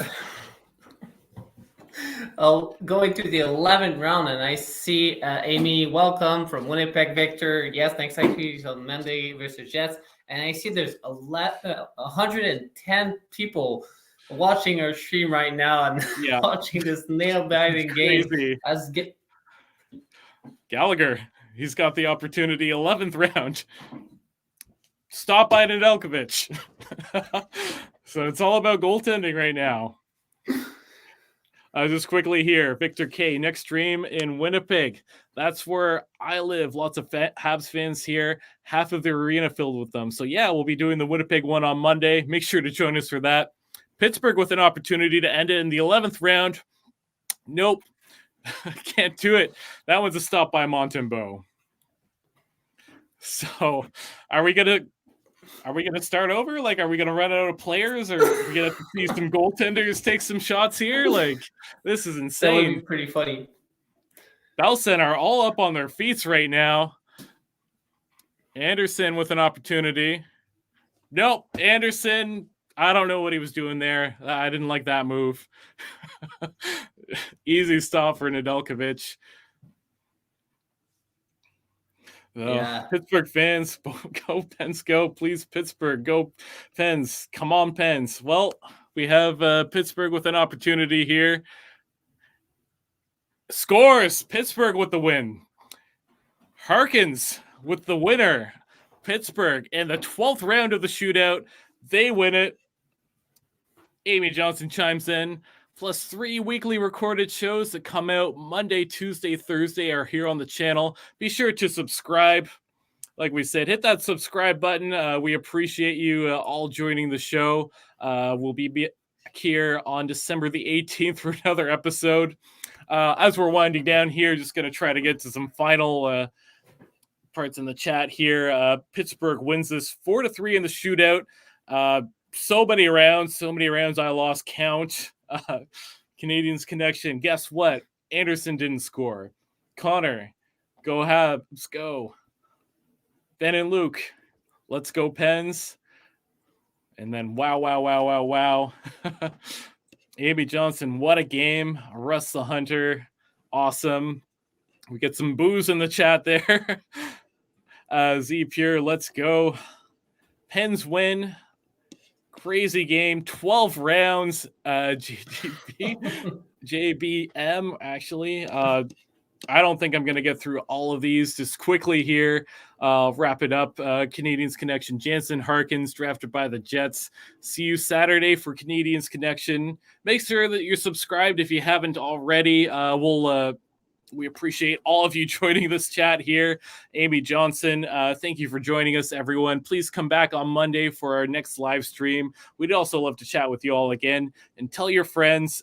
Thank you to everyone. Lots of Habs and Penguins fans in the chat. Fortunately, can't get to everything, but as we're heading out here, I would like to make sure that you're all subscribed. Make sure you follow all of our content. Head over to thn.com/Montreal. Follow at Rocket Sports on Twitter, at Rocket Sports Media Inc. on Facebook, Rocket Sports Media on Instagram.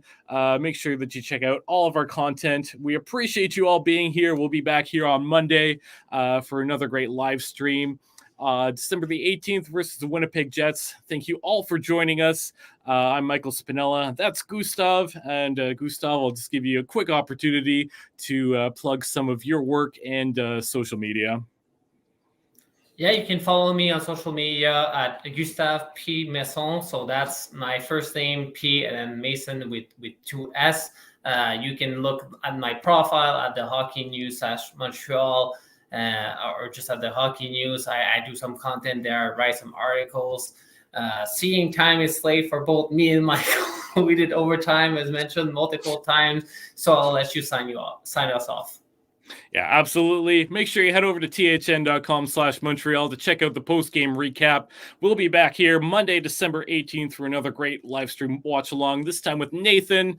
Thank you all for tuning in. We are your inside link to the Montreal Canadiens. Make sure you have a great night, and we appreciate you all joining us.